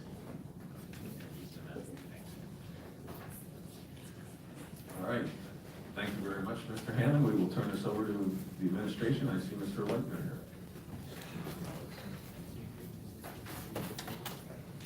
Were there any specific questions in reference to this? Or you just want me to go over it completely? No, this was committee of the whole, I believe, last time, and we went over that, but if you have nothing else to add, then I will open it up to council members. Do we have to make the amendment, Yes. now? We can make the amendment before, Okay, do you want to make it now? yeah, if you don't mind, Mr. President, just make the amendment so we all know. Okay, go ahead, you can make it. I'll make the amendments, go ahead, will you read it? Okay, the amendment, there are two amendments. So under the Home Investment Partnership Act, remove Good Shepherd Apartments and add the 200,000 to the Allentown Community Revitalization Corporation. And under the Emergency Grants Program, delete emergency shelter account and take the $7,431 and add the funds to the following accounts with new totals. The Allentown Rescue Mission at $31,668, the Salvation Army at $34,098, and just quickly explain these amendments at the last council meeting. So I make that amendment, and, please second that issue. I'll second A point of order on that, Mr. President. Mr. Hanlon, would these need to be made as two separate motions and voted on twice since they're two separate amendments? Whatever you prefer. I mean, they're two different things, Mr. Robinson, but Let me get a clarification here, if I could, from the solicitor. Can we discuss both amendments? Whatever the wish of council. And then we can vote on them, we can discuss amendment 1 and 2, and then we can vote on them both. Okay? How's that? Well, the reason I asked this, President, is I plan to support one amendment and not the other. And I don't, for myself, and I don't know if any other members attended, I don't want to vote against the amendment I support. Well, we're gonna because I'm voting against the amendment that I don't. We're gonna discuss 1 and 2, and then we'll vote on them separately. How's that? So we're voting separately. Okay, thank you, Mr. President. That's fine. All right, so we'll take discussion on either of the amendments. Anything from council? I think the only thing, if I may, Mr. President. Absolutely, Mr. President. The only thing I have on amendment 1 is, the only question I have is, to the administration is, it's $200,000, for the, ACRC, and do you know what you want to do with that money? And that's basically what I find out. Can you explain it to us? Will do. Okay, so the 200,000 for ACRC, I know I sent the email out, but ACRC is the Allentown Community Revitalization Corporation. As I discussed before, we're trying to turn ACRC into what we call a CHODO, which is a Community Housing Development Organization. With HUD, every year we receive 15% of the funds that we have to go towards a CHODO. The current CHODO that we have right now is HADC, which right now they don't have the capacity to continue to do housing development that we're looking to do with the future. As you guys, go ahead. I just want clarification for the board. Is NHS not a CHODO anymore? NHS, from our understanding, was never a CHODO. Okay. Okay. Can you please repeat that again? What happened with NHS? NHS is not a CHODO. NHS doesn't do housing development. They used to, but I don't anymore. Not in the 10 years I've been here. I was in the board. Okay. Well, if they're doing, again, if they did, are you saying it's NHS? NHS, yeah. Yeah. And I know that whole situation, that they lost their Yes. property, and they moved to Berks County. Berks County's kind of taking over now, so, but, I just want to make sure that, So when we talk about housing development, we're talking not just onesies and twosies. And again, if you guys are getting the heat from the the community as well. We're looking for workforce housing. We're looking to develop larger scale, more capacity, and affordable housing, or workforce housing is what we call it. So having a CHODO or having a community development organization that can help leverage with dealing with developers, dealing with, again, them being a nonprofit, we can leverage these funds with tax credits with the developer that develops, again, we're talking 40 to 50 unit homes or affordable housing. We can no longer continue to try to develop one house here, one house there, which is what NHS does, which is what HADC does. And having ACRC is a backup plan. Not only that, but again, having ACRC is going to be able to work hand in hand with developers. In the last month or two, we've met with more developers than we've met with over the last year. Developers coming in here now, they want to develop housing. When I say housing, I mean workforce housing. Affordable housing, we're talking people that are in an income range of $60,000 or less. So that's why we're trying to call it workforce housing, not affordable housing, so people don't get the two, it has a stigma when you say affordable housing. So having ACRC is, again, just a leverage tool that we have that allows us to deal with the blighted issues that we're facing. Taking the $200,000 that ACRC is going to acquire, these are old funds from HUD that, again, HADC and NHS can't use these funds to develop the type of housing we're looking for. So that's where we're trying to go with this. Again, $200,000 is a drop in the bucket, but it helps with the development with other developers. So are you not hiring anybody else in HO? Are you using this money to hire somebody, or what is this going to be used for specifically? It's going to go towards the development of housing. When I say workforce housing. Now, as far as hiring someone right now, no, we're not. We're using city staff right now. Will we get to a capacity where we may need to have someone? Absolutely, because as we acquire properties or as we work with other developers, you're going to need someone in that organization that's going to be able to manage those properties that are in there and oversee the project. But right now, again, we're just getting it started. ACRC has always been with the city since 1980, I think I sent it to you, 1982. It's been sitting dormant. So right now, instead of us losing funds and these funds going back to HUD, I'm reviving ACRC so we can put those funds there and work with the developer to start developing housing. And the redevelopment authority cannot do that? Redevelopment authority cannot. They're not a CHODO. So, okay, so you have to be sure. Yeah, and again, leverage more money from other, like Naro and. Yes, private investors, developers, but again, with the HUD requirements, and Maria's talked about that last week. Again, 50% of the funds that go from HUD has to go towards a CHODO. And when that money goes there, it can go towards salaries, it can go towards expenses. Okay, great, thank you. That's okay, Mr. President. Sure. Anybody else from council? Anybody from the public? No, Mr. President, I just was wondering, I do have a couple questions for Mr. Leitner with that mistake. Go ahead. Thank you, Mr. President. Mr. Leitner, how many times has the board of ACRC met this year? When I took the seat February, I brought the ACRC board back together. We've met twice since February 2017. Okay. And we have what classification is this? Is ACRC classified as a 501c3? ACRC is classified as a 501c3. We have the paperwork. It's been filed every year with IRS. We filed it at a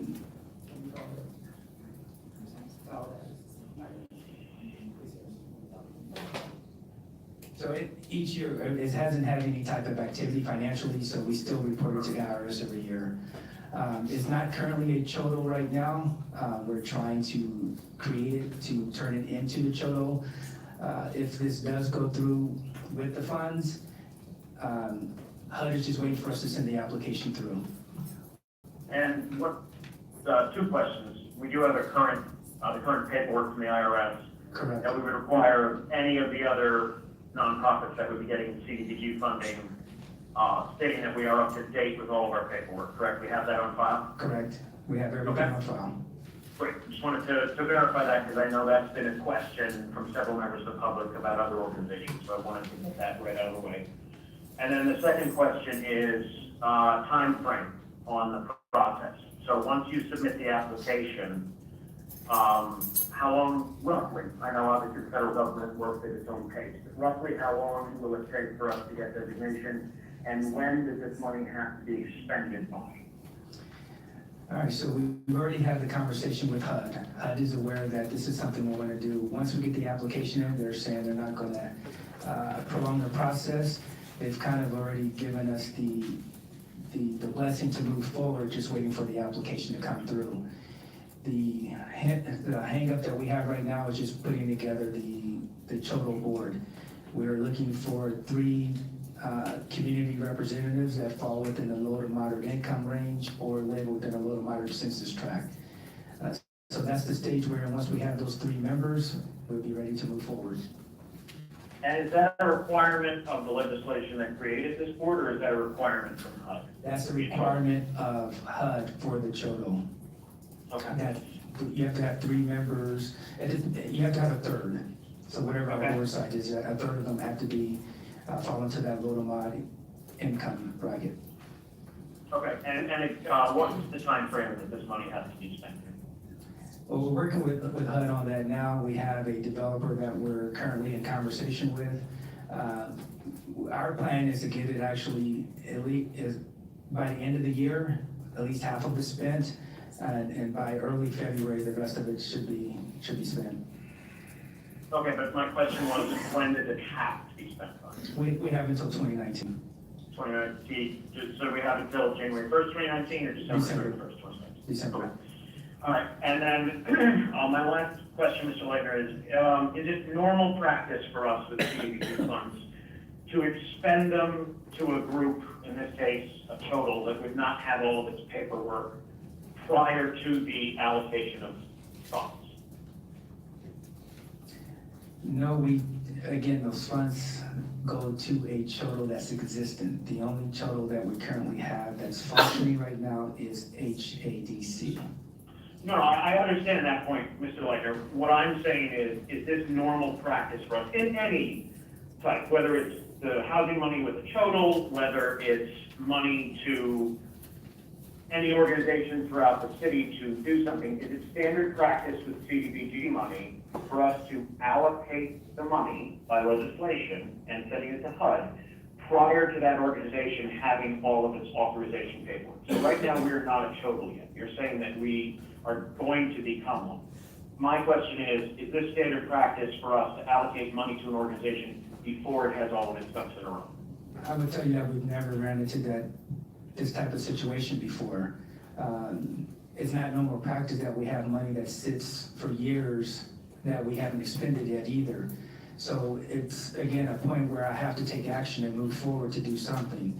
We have the clear with HUD that they're okay with this. So us setting aside the funds and waiting for us to get the application to them to move forward, they're saying it's not an issue. Okay, but the answer to the question is that no, this is not the standard practice.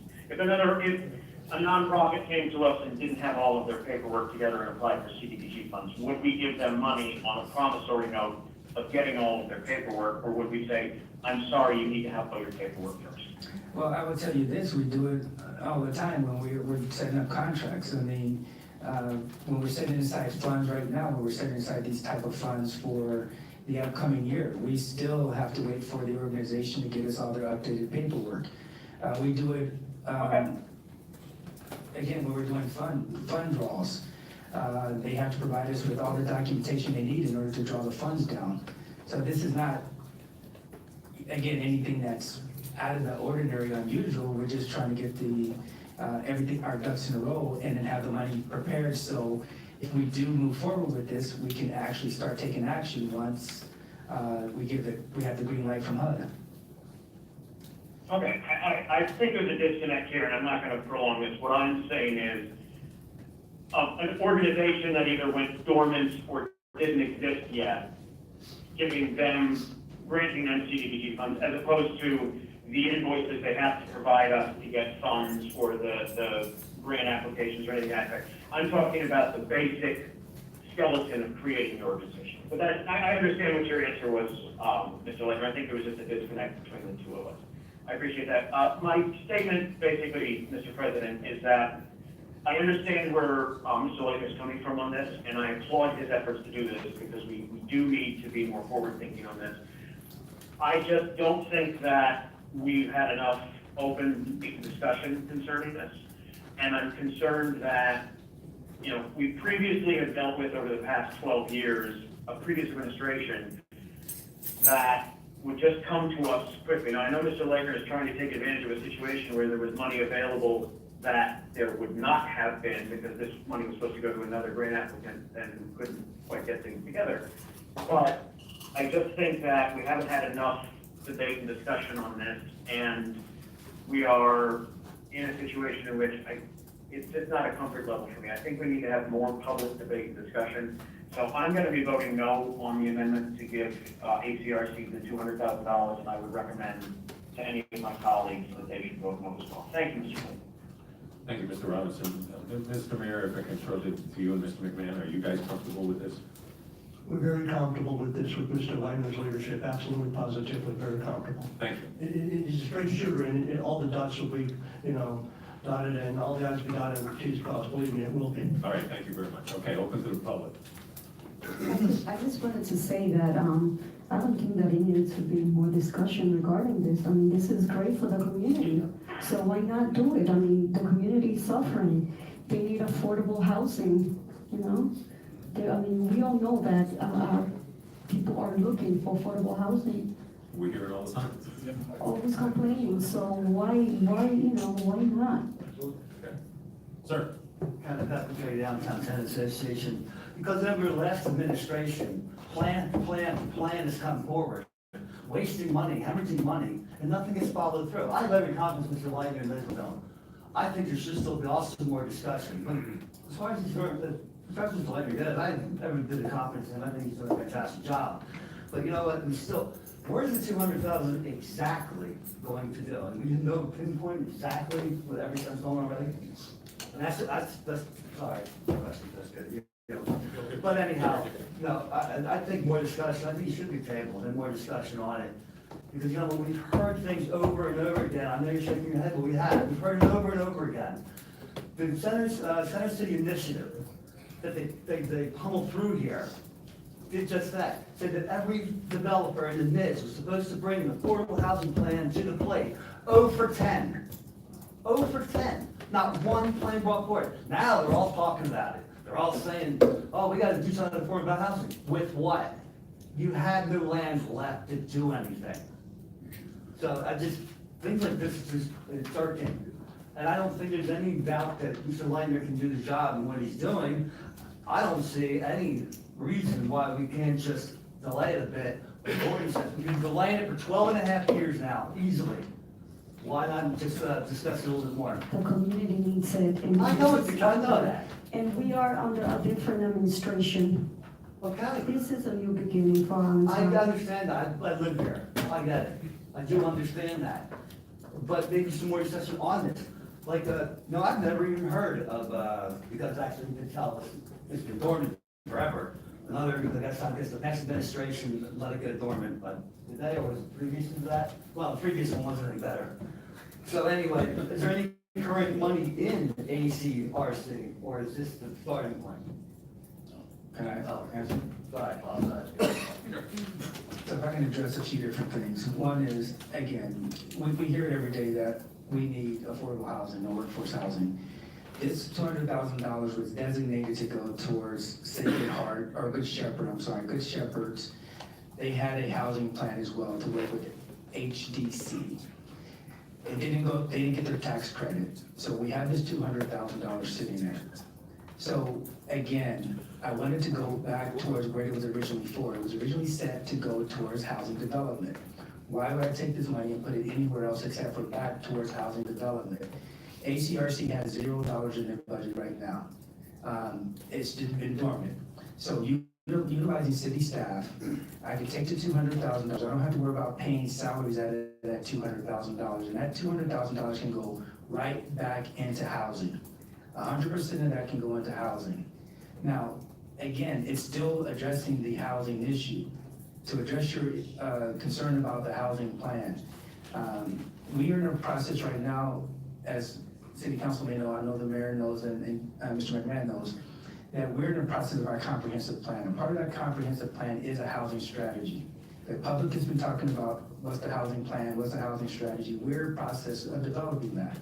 It will, as we do our comp plan, you will see a housing strategy. But in the meantime, why are we gonna let $200,000 sit? Every time we let that money sit, the housing prices are going up. We have housings that are still becoming blighted or dilapidated. So we can use this $200,000. You're right, we don't have land. So with this funds, we can help create that.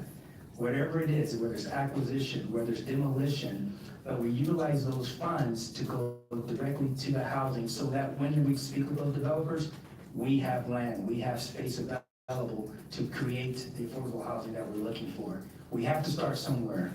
And starting somewhere is with this $200,000 for acquisition and demolition of properties in a contiguous area. So that's the plan.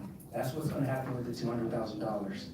Well, thank you, Mr. That's honestly the most I've gotten out of an answer in a long time. Thank you very much.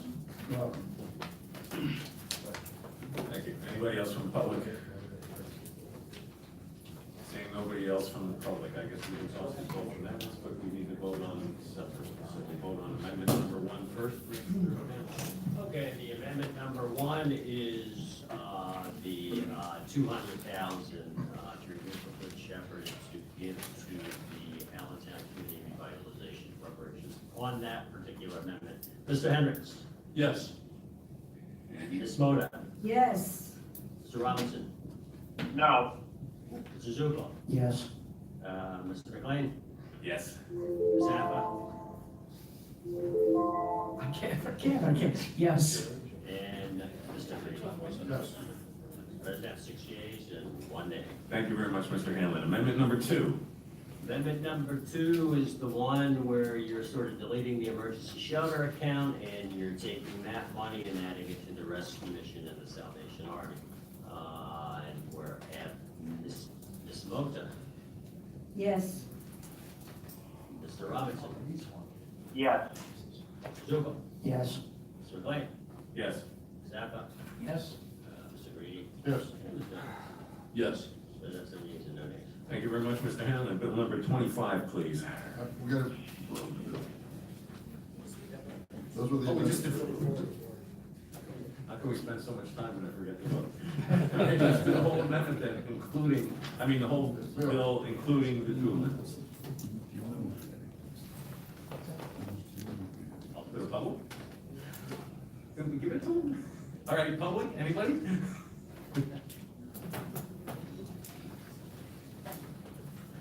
Actually, the speaking part, the first time around, I thought we were speaking just on the one single amendment. I have a I said question. about the specifically in the second beginning, we're gonna discuss both amendments and then we're gonna vote on them separately.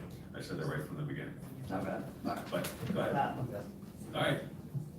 All right, now we'll vote on the bill. Okay, on the bill, Mr. Hendricks, Yes.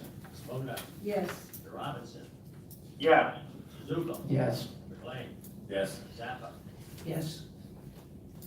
Mr. Grady. Yes. Okay, I'm gonna tread lightly here. Bill 25. Bill 25.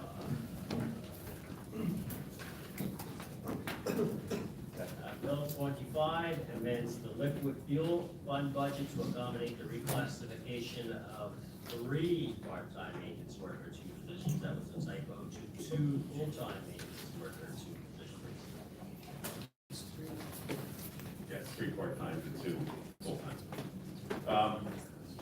Mr. Messinger, I know there were some members of council that weren't here, so if you could briefly give us the Reader's Digest version of what's going on here and where the money is. Okay, there's 3 part-time positions that were budgeted in the liquid fuels account. The part-time positions are budgeted actually at 80% of what the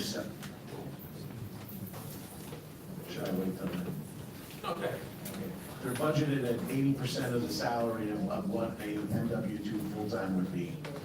We're having some issues trying to fill those positions, so at this time, I had asked the mayor if we could look at taking these 3 part-time positions, utilizing the funds that we have available there for July on, and be able to fund 2 full-time positions. Just wanted to bring up the fact too that our allocation from liquid fuels is $180,000 more than what they had originally said it was going to be. So we have the funding available to continue paying these 2 positions as the years ago. Thank you very much, Mr. Messinger. Anything from council? Yes, Mr. President, this was brought up at the Public Works Committee and was sent favorably to council. Thank you very much, Mr. Zuko. Anybody else on the council? Seeing nobody, the public? Seeing nobody, Mr. Hamlin? Ms. Moda? Yes. Robinson? Yes. Zuko? Yes. McLean? Yes. Zappa? Yes. Yes. Yes. Thank you very much, Mr. Hamlin. Bill 26. Bill 26 amends the capital fund budget to provide for a supplemental appropriation of $50,000 from the Wildlands Conservancy to the city to assist with the funding of the Auburn Cross Trails. Okay, so that was in somebody's committee tonight? That was in... Yeah. Parks and Rec. That's voted. Thank you, Mr. President. This was passed favorably in front of council 3-0. Thank you very much. For some reason, I feel like this is a budget night. I don't know. Is it just me? All right, if the administration has nothing to add, anybody from council? Seeing nobody. Anybody from the public? Mr. Hamlin? Bill 26, Mr. Robinson? Yes. Zuko? Yes. Mr. McLean? Yes. Zappa? Yes. Mr. Hendricks? Yes. Ms. Moda? Yes. President of 6 yeas and 1 nay. Thank you very much. Bill 27. Bill 27 amends the general fund budget to accommodate the reclassification of a power police position to a clerk 2 position in the police department, resulting in a savings of $15,870. Thank you very much, Mr. Hendricks. I believe this was your committee tonight. Yes, it was, Mr. President, and it was voted, a motion made unanimously for a favorable vote for the full body. All right, thank you. And we dismissed the police and fire personnel, so we Yes. go from there. Anybody else from council? Anybody from the public? If you want to say something, just stroke you. You're good. All right, Mr. Hamlin, Bill 27. Mr. Robinson? Yes. Mr. Zuko? Yes. Mr. McLean? Yes. Zappa? Yes. Mr. Hendricks? Yes. Ms. Moda? Yes. President of 6 yeas and 1 nay. Thank you very much. Bill number 28, please. Bill 28 amends the general fund budget to provide for a supplemental appropriation of $1,000 as a result of a donation from TECO to the fire department for Art Larson dog equipment and supplies. Okay, thank you, Mr. Hendricks. This and the next couple, I believe, are all yours. These are Yes. fire department donations. Go ahead. This and the next 3 were all within my committee this evening earlier, and all were motioned and passed with a unanimous favorable decision to go to the full body. Thank you very much. Anybody else from council? Anybody from the public? We're still in Bill 28, not all of them, but. Okay, Mr. Hamlin. Mr. Zuko? Yes. Mr. McLean? Yes. Zappa? Yes. Mr. Hendricks? Yes. Ms. Moda? Yes. Mr. Robinson? Yes. President of 7 yeas and 1 nay. Thank you very much. Bill number 29. 29 amends the general fund budget to provide for supplemental appropriation of $14,606 from the Commonwealth grant to the Allentown Fire Department to purchase a CVA Scott revolver smart controller equipment. Thank you very much. Anybody from council? Mr. President, I'm sorry, point of order, I apologize, I had this in my notes down under Bill 29, but this was actually from Bill 27. In the bill, it says that the savings are $15,000, yet the budgeted amounts for the para police position are listed as $47,000, and the budgeted amounts for the clerk 2 position is listed as $42,000. And I didn't know if that was a typo on one of them, or if it was actually that, in which case the savings would be $5,000, not $15,000. I apologize for this being out of order. I did have it in my notes wrong. We will get an answer from the administration, but it looks like there was a, not tonight, but obviously, but Right. it looks like there was a one, it looks like it should be 5,000. My guess is a vacancy, it's a vacancy. Our basis vacant. Oh, so we're calculating back to January and the vacancy factor. Okay, that could well be it. Did you get that? All right, great. Yeah, I did. Thank you, Mr. President. I apologize for that being out of order. All right, we'll let it slide for once. I appreciate that. Thank you. All right, we're still on bill number 29, Mr. Hanlon. I think we're ready to vote on that, right? Mr. McLean. Yes. Zappa. Yes. Mr. Grady. Mr. Hendricks. Yes. Ms. Moda. Yes. Mr. Robinson. Yes, but again, we skipped public comment. I don't think we did, but I thought I did. Yeah. You did. No, because the first thing that happened under Bill 29 was me asking that point of order, because I had something in my notes wrong. That was under council comment. Yeah, but I had opened it to the public when you said when you said your point of order. Okay. Okay, I got plenty of witnesses here, Courtney. No, bad connection. I just want to make sure. All right, Bill 30, Mr. Hanlon. Mr. Zuko. Yes. Okay, Mr. President, I have 68 and 30. Okay, that was Bill 29. Now we can move to Bill 30. Bill 30, mentioned general fund budget to provide for a supplemental appropriation of $87,273 as a result of a grant from FEMA, the fire department for personal bailout system kits and PPE retrofits. Thank you very much. Anybody from council? Anybody from the public? Mr. Hanlon, Bill 30. Zappa. Yes. Mr. Hendricks. Yes. Moda. Yes. Robinson. Yes. Zuko. Yes.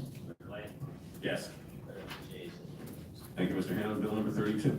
Bill 32 amends the general fund budget to provide for a supplemental appropriation of $29,000 of general funds received from the Bethel Fire Department for fire cabinets. Thank you very much. Anybody from council? Anybody from the public? Mr. Hanlon, Bill 32. Mr. Hendricks. Yes. Ms. Moda. Yes. Robinson. Yes. Mr. Zuko. Yes. Mr. McLean. Yes. Ms. Zappa. Yes. That's 6 yeas and no nays. Thank you very much. Bill number 33, please. Bill 33 amends the general fund, the stormwater fund budget to provide for the transfer of funds for the annual lease payment of equipment used for stormwater operations as shown in section 134, the payment of stormwater in the city of property as shown in section 5. Anybody from council?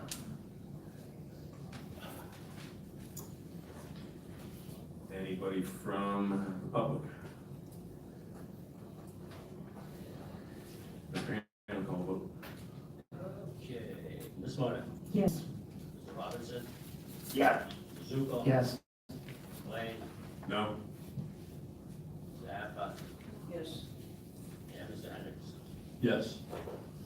Mr. 5 yeas and 1 nay. Thank you, sir. Bill number 34.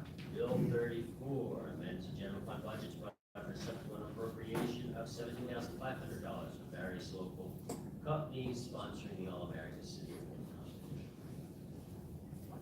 Anybody from the council? I'm happy I'm going. I'm gonna win. And this is so there's no tax dollars. So,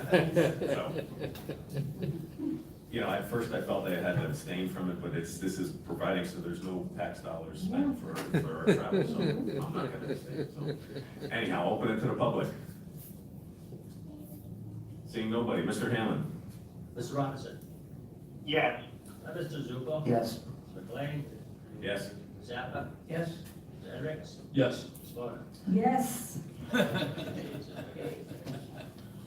All right, resolutions for final passage, R77. R77 approves the submission of the action plan to HUD. Anybody from council?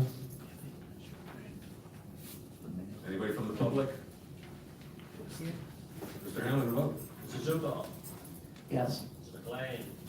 Yes. Zappa, Yes. Mr. Hendricks. Yes. Moda, Yes. Mr. Robinson. Yes. And that's the ayes and the nays. Thank you very much. R80, please. R80 authorizes the submission of an application to the Pennsylvania Department of Community and Economic Development for a grant of $100,000 for use of the development of the city's comprehensive plan. Anybody from council? Anybody from the public? Seeing no one, Mr. Hanlon? Mr. Zuko. Yes. Ms. Appa. Yes. Mr. Hendricks. Yes. Mr. McLean. Yes. Ms. Moda. Yes. Mr. Robinson. Yes. And that's the six yeas and the nays. Thank you very much. R81, please. R81, support Senate Bill 1098, an amendment to the vehicle code that would allow for the placement of cameras on school buses to capture violators. Self-explanatory. Anybody from council? Mr. President. Sure, Mr. Robinson.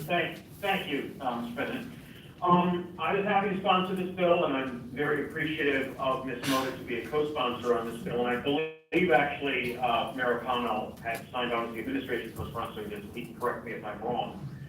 But this is a great example of citizen engagement in the process. Yes. Ms. Amber Clark, who came to council a few months ago before I was elected, to speak on this issue that she was noticing when she would drop her daughter off at the bus at the location at Ramos and Lentry at 15th and Allen Street, took it upon herself after speaking to council, and she and I had that conversation later, to reach out to state lawmakers and to really put a lot of effort into trying to find a solution to this problem.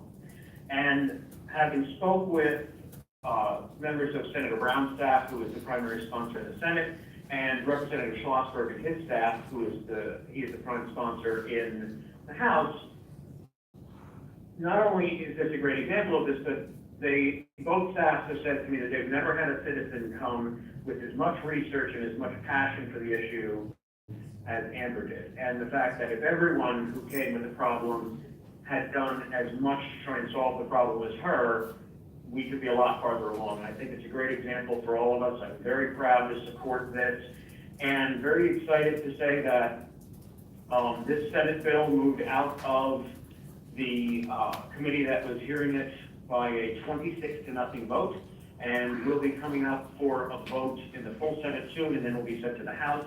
So I think sending this resolution of support would go a great way towards helping this, and I would ask all of my colleagues to please join me and to join Ms. Moda in supporting this. Thank you, Mr. President. Thank you very much, Mr. Robinson. Go ahead, Ms. Moda. Thank you, Mr. President. I also would like to congratulate Ms. Clark for being so resilient.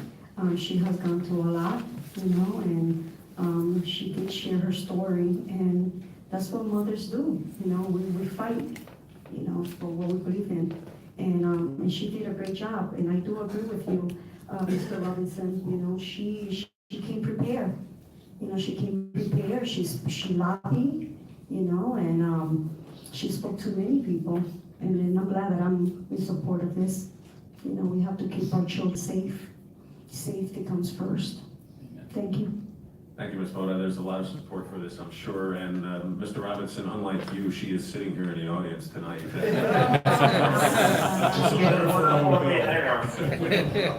with her daughter. So. Anybody else from council?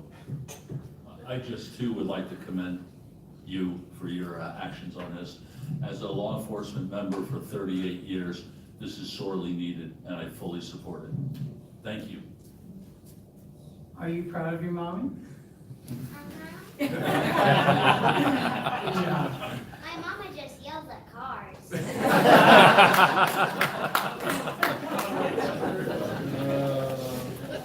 That's what mommies do.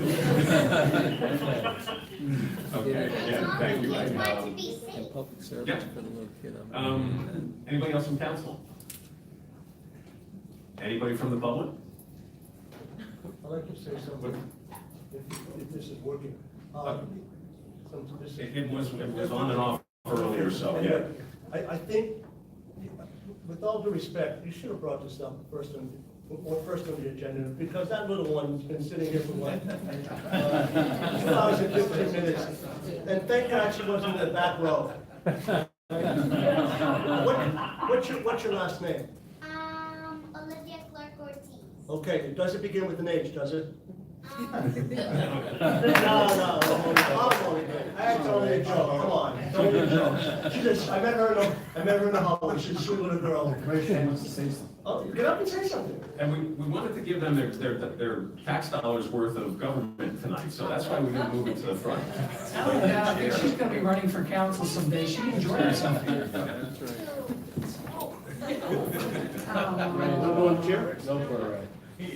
Okay, go ahead. About the cameras, I really want to stay safe because every time cars pass the school bus, it makes me really angry and it feels like it's really dangerous. And my mom is trying to keep me safe because school bus cameras need to go on the bus, and I vote yes because it will help people remind themselves not to pass the school bus, and everyone is supposed to stay safe so they can get off the bus and be safe and go home and do their homework and stuff like that. And school bus cameras are the thing that we need, and so we can be safe. And we have to be safe so it can help us do things right. And I really hope they put school bus cameras on the bus. So thank you.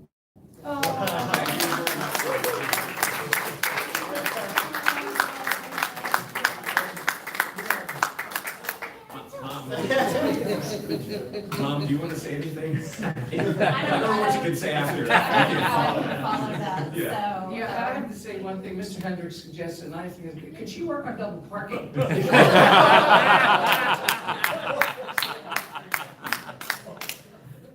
Well, I was passionate. Yes, thank you, so sweet. Well, I just wanted to say thank you to Courtney Robinson in the air, and also to City Council. I originally approached council last year before Mayor O'Connell was Mayor O'Connell, and I got activated after speaking with you and receiving your support for the issue that we were seeing, and since then. There's people here from different counties supporting us tonight, and we have a Facebook page. There's people in other states that are kind of taking our example and trying to do the same thing in their communities as well. So I appreciate the city's support. When Courtney came to me and said, hey, this is what we're thinking of doing, and Cynthia was on board, I was blown away. And when I tell my friends about the support from Senator Brown's office, Matt's here from my Schlossberg's office and from the city, they can't believe that legislators actually listen to normal people. So I've been in issues and things like that. So your support means a whole heck of a lot. So I just want to say thank you. Thank you very much. I think your daughter and you might be taking trips to other counties. Okay, anybody else from the public? I wouldn't want to follow her either. All right, let's go on to the vote. Ms. Apple? Yes. Mr. Grady? Not here. Mr. Hendricks?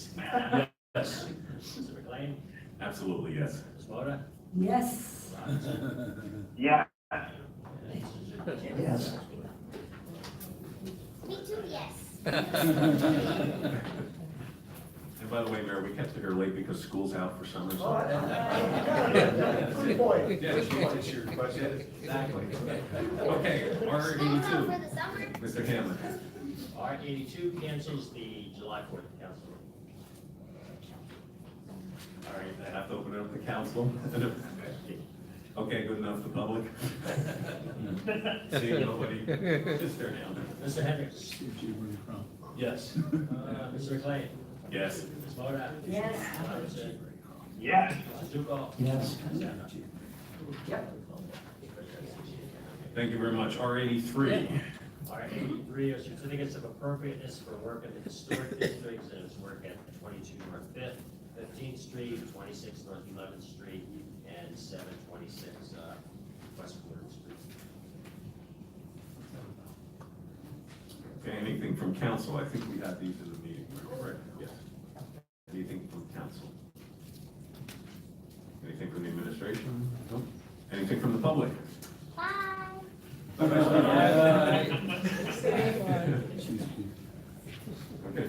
Okay, back to anything from the public? Seeing no one? Mr. Hanlon, R83. Mr. Henry. Yes. Ms. McLean. Yes. Ms. Moda. Yes. Mr. Robinson. Yes. Mr. Zuko. Yes. And Ms. Zappa. Yes. Yes. All right, thank you. Bill 35. Bill 35 amends the capital fund budget to provide for a supplemental appropriation of $100,000 from UGI to the city for the installation of handicap ramps on Walnut Street from 10th to 15th Street. All right, let's do all of them, and then if anybody wants to comment, we can have comment, and then we can vote on them. What do you think? Yeah, I'm sorry, these are going to committee, I'm sorry, that's going to Public Works. Mr. Zuko, I'm sorry. Yes, thank you, Mr. President. Any comment? Okay, Bill 36. Okay, 36 amends the equipment fund budget and the general fund budget to provide for a transfer between funds in the amount of $220,000 for change to the existing Microsoft Enterprise Agreement as it relates to the malware situation. And that should basically be going to Ms. Zappa's committee that I forgot to put there. I wasn't going to point that out to you. Okay, after that, we'll go to you, your committee, Bill 36. Any comments? Bill 37. Bill 37 amends the general fund budget by adding a total of 3 positions in the Bureau of Building Standards and Safety, 2 housing inspectors, each budget at an annual salary of $50,000, and 1 clerk and budget at an annual salary of $44,005.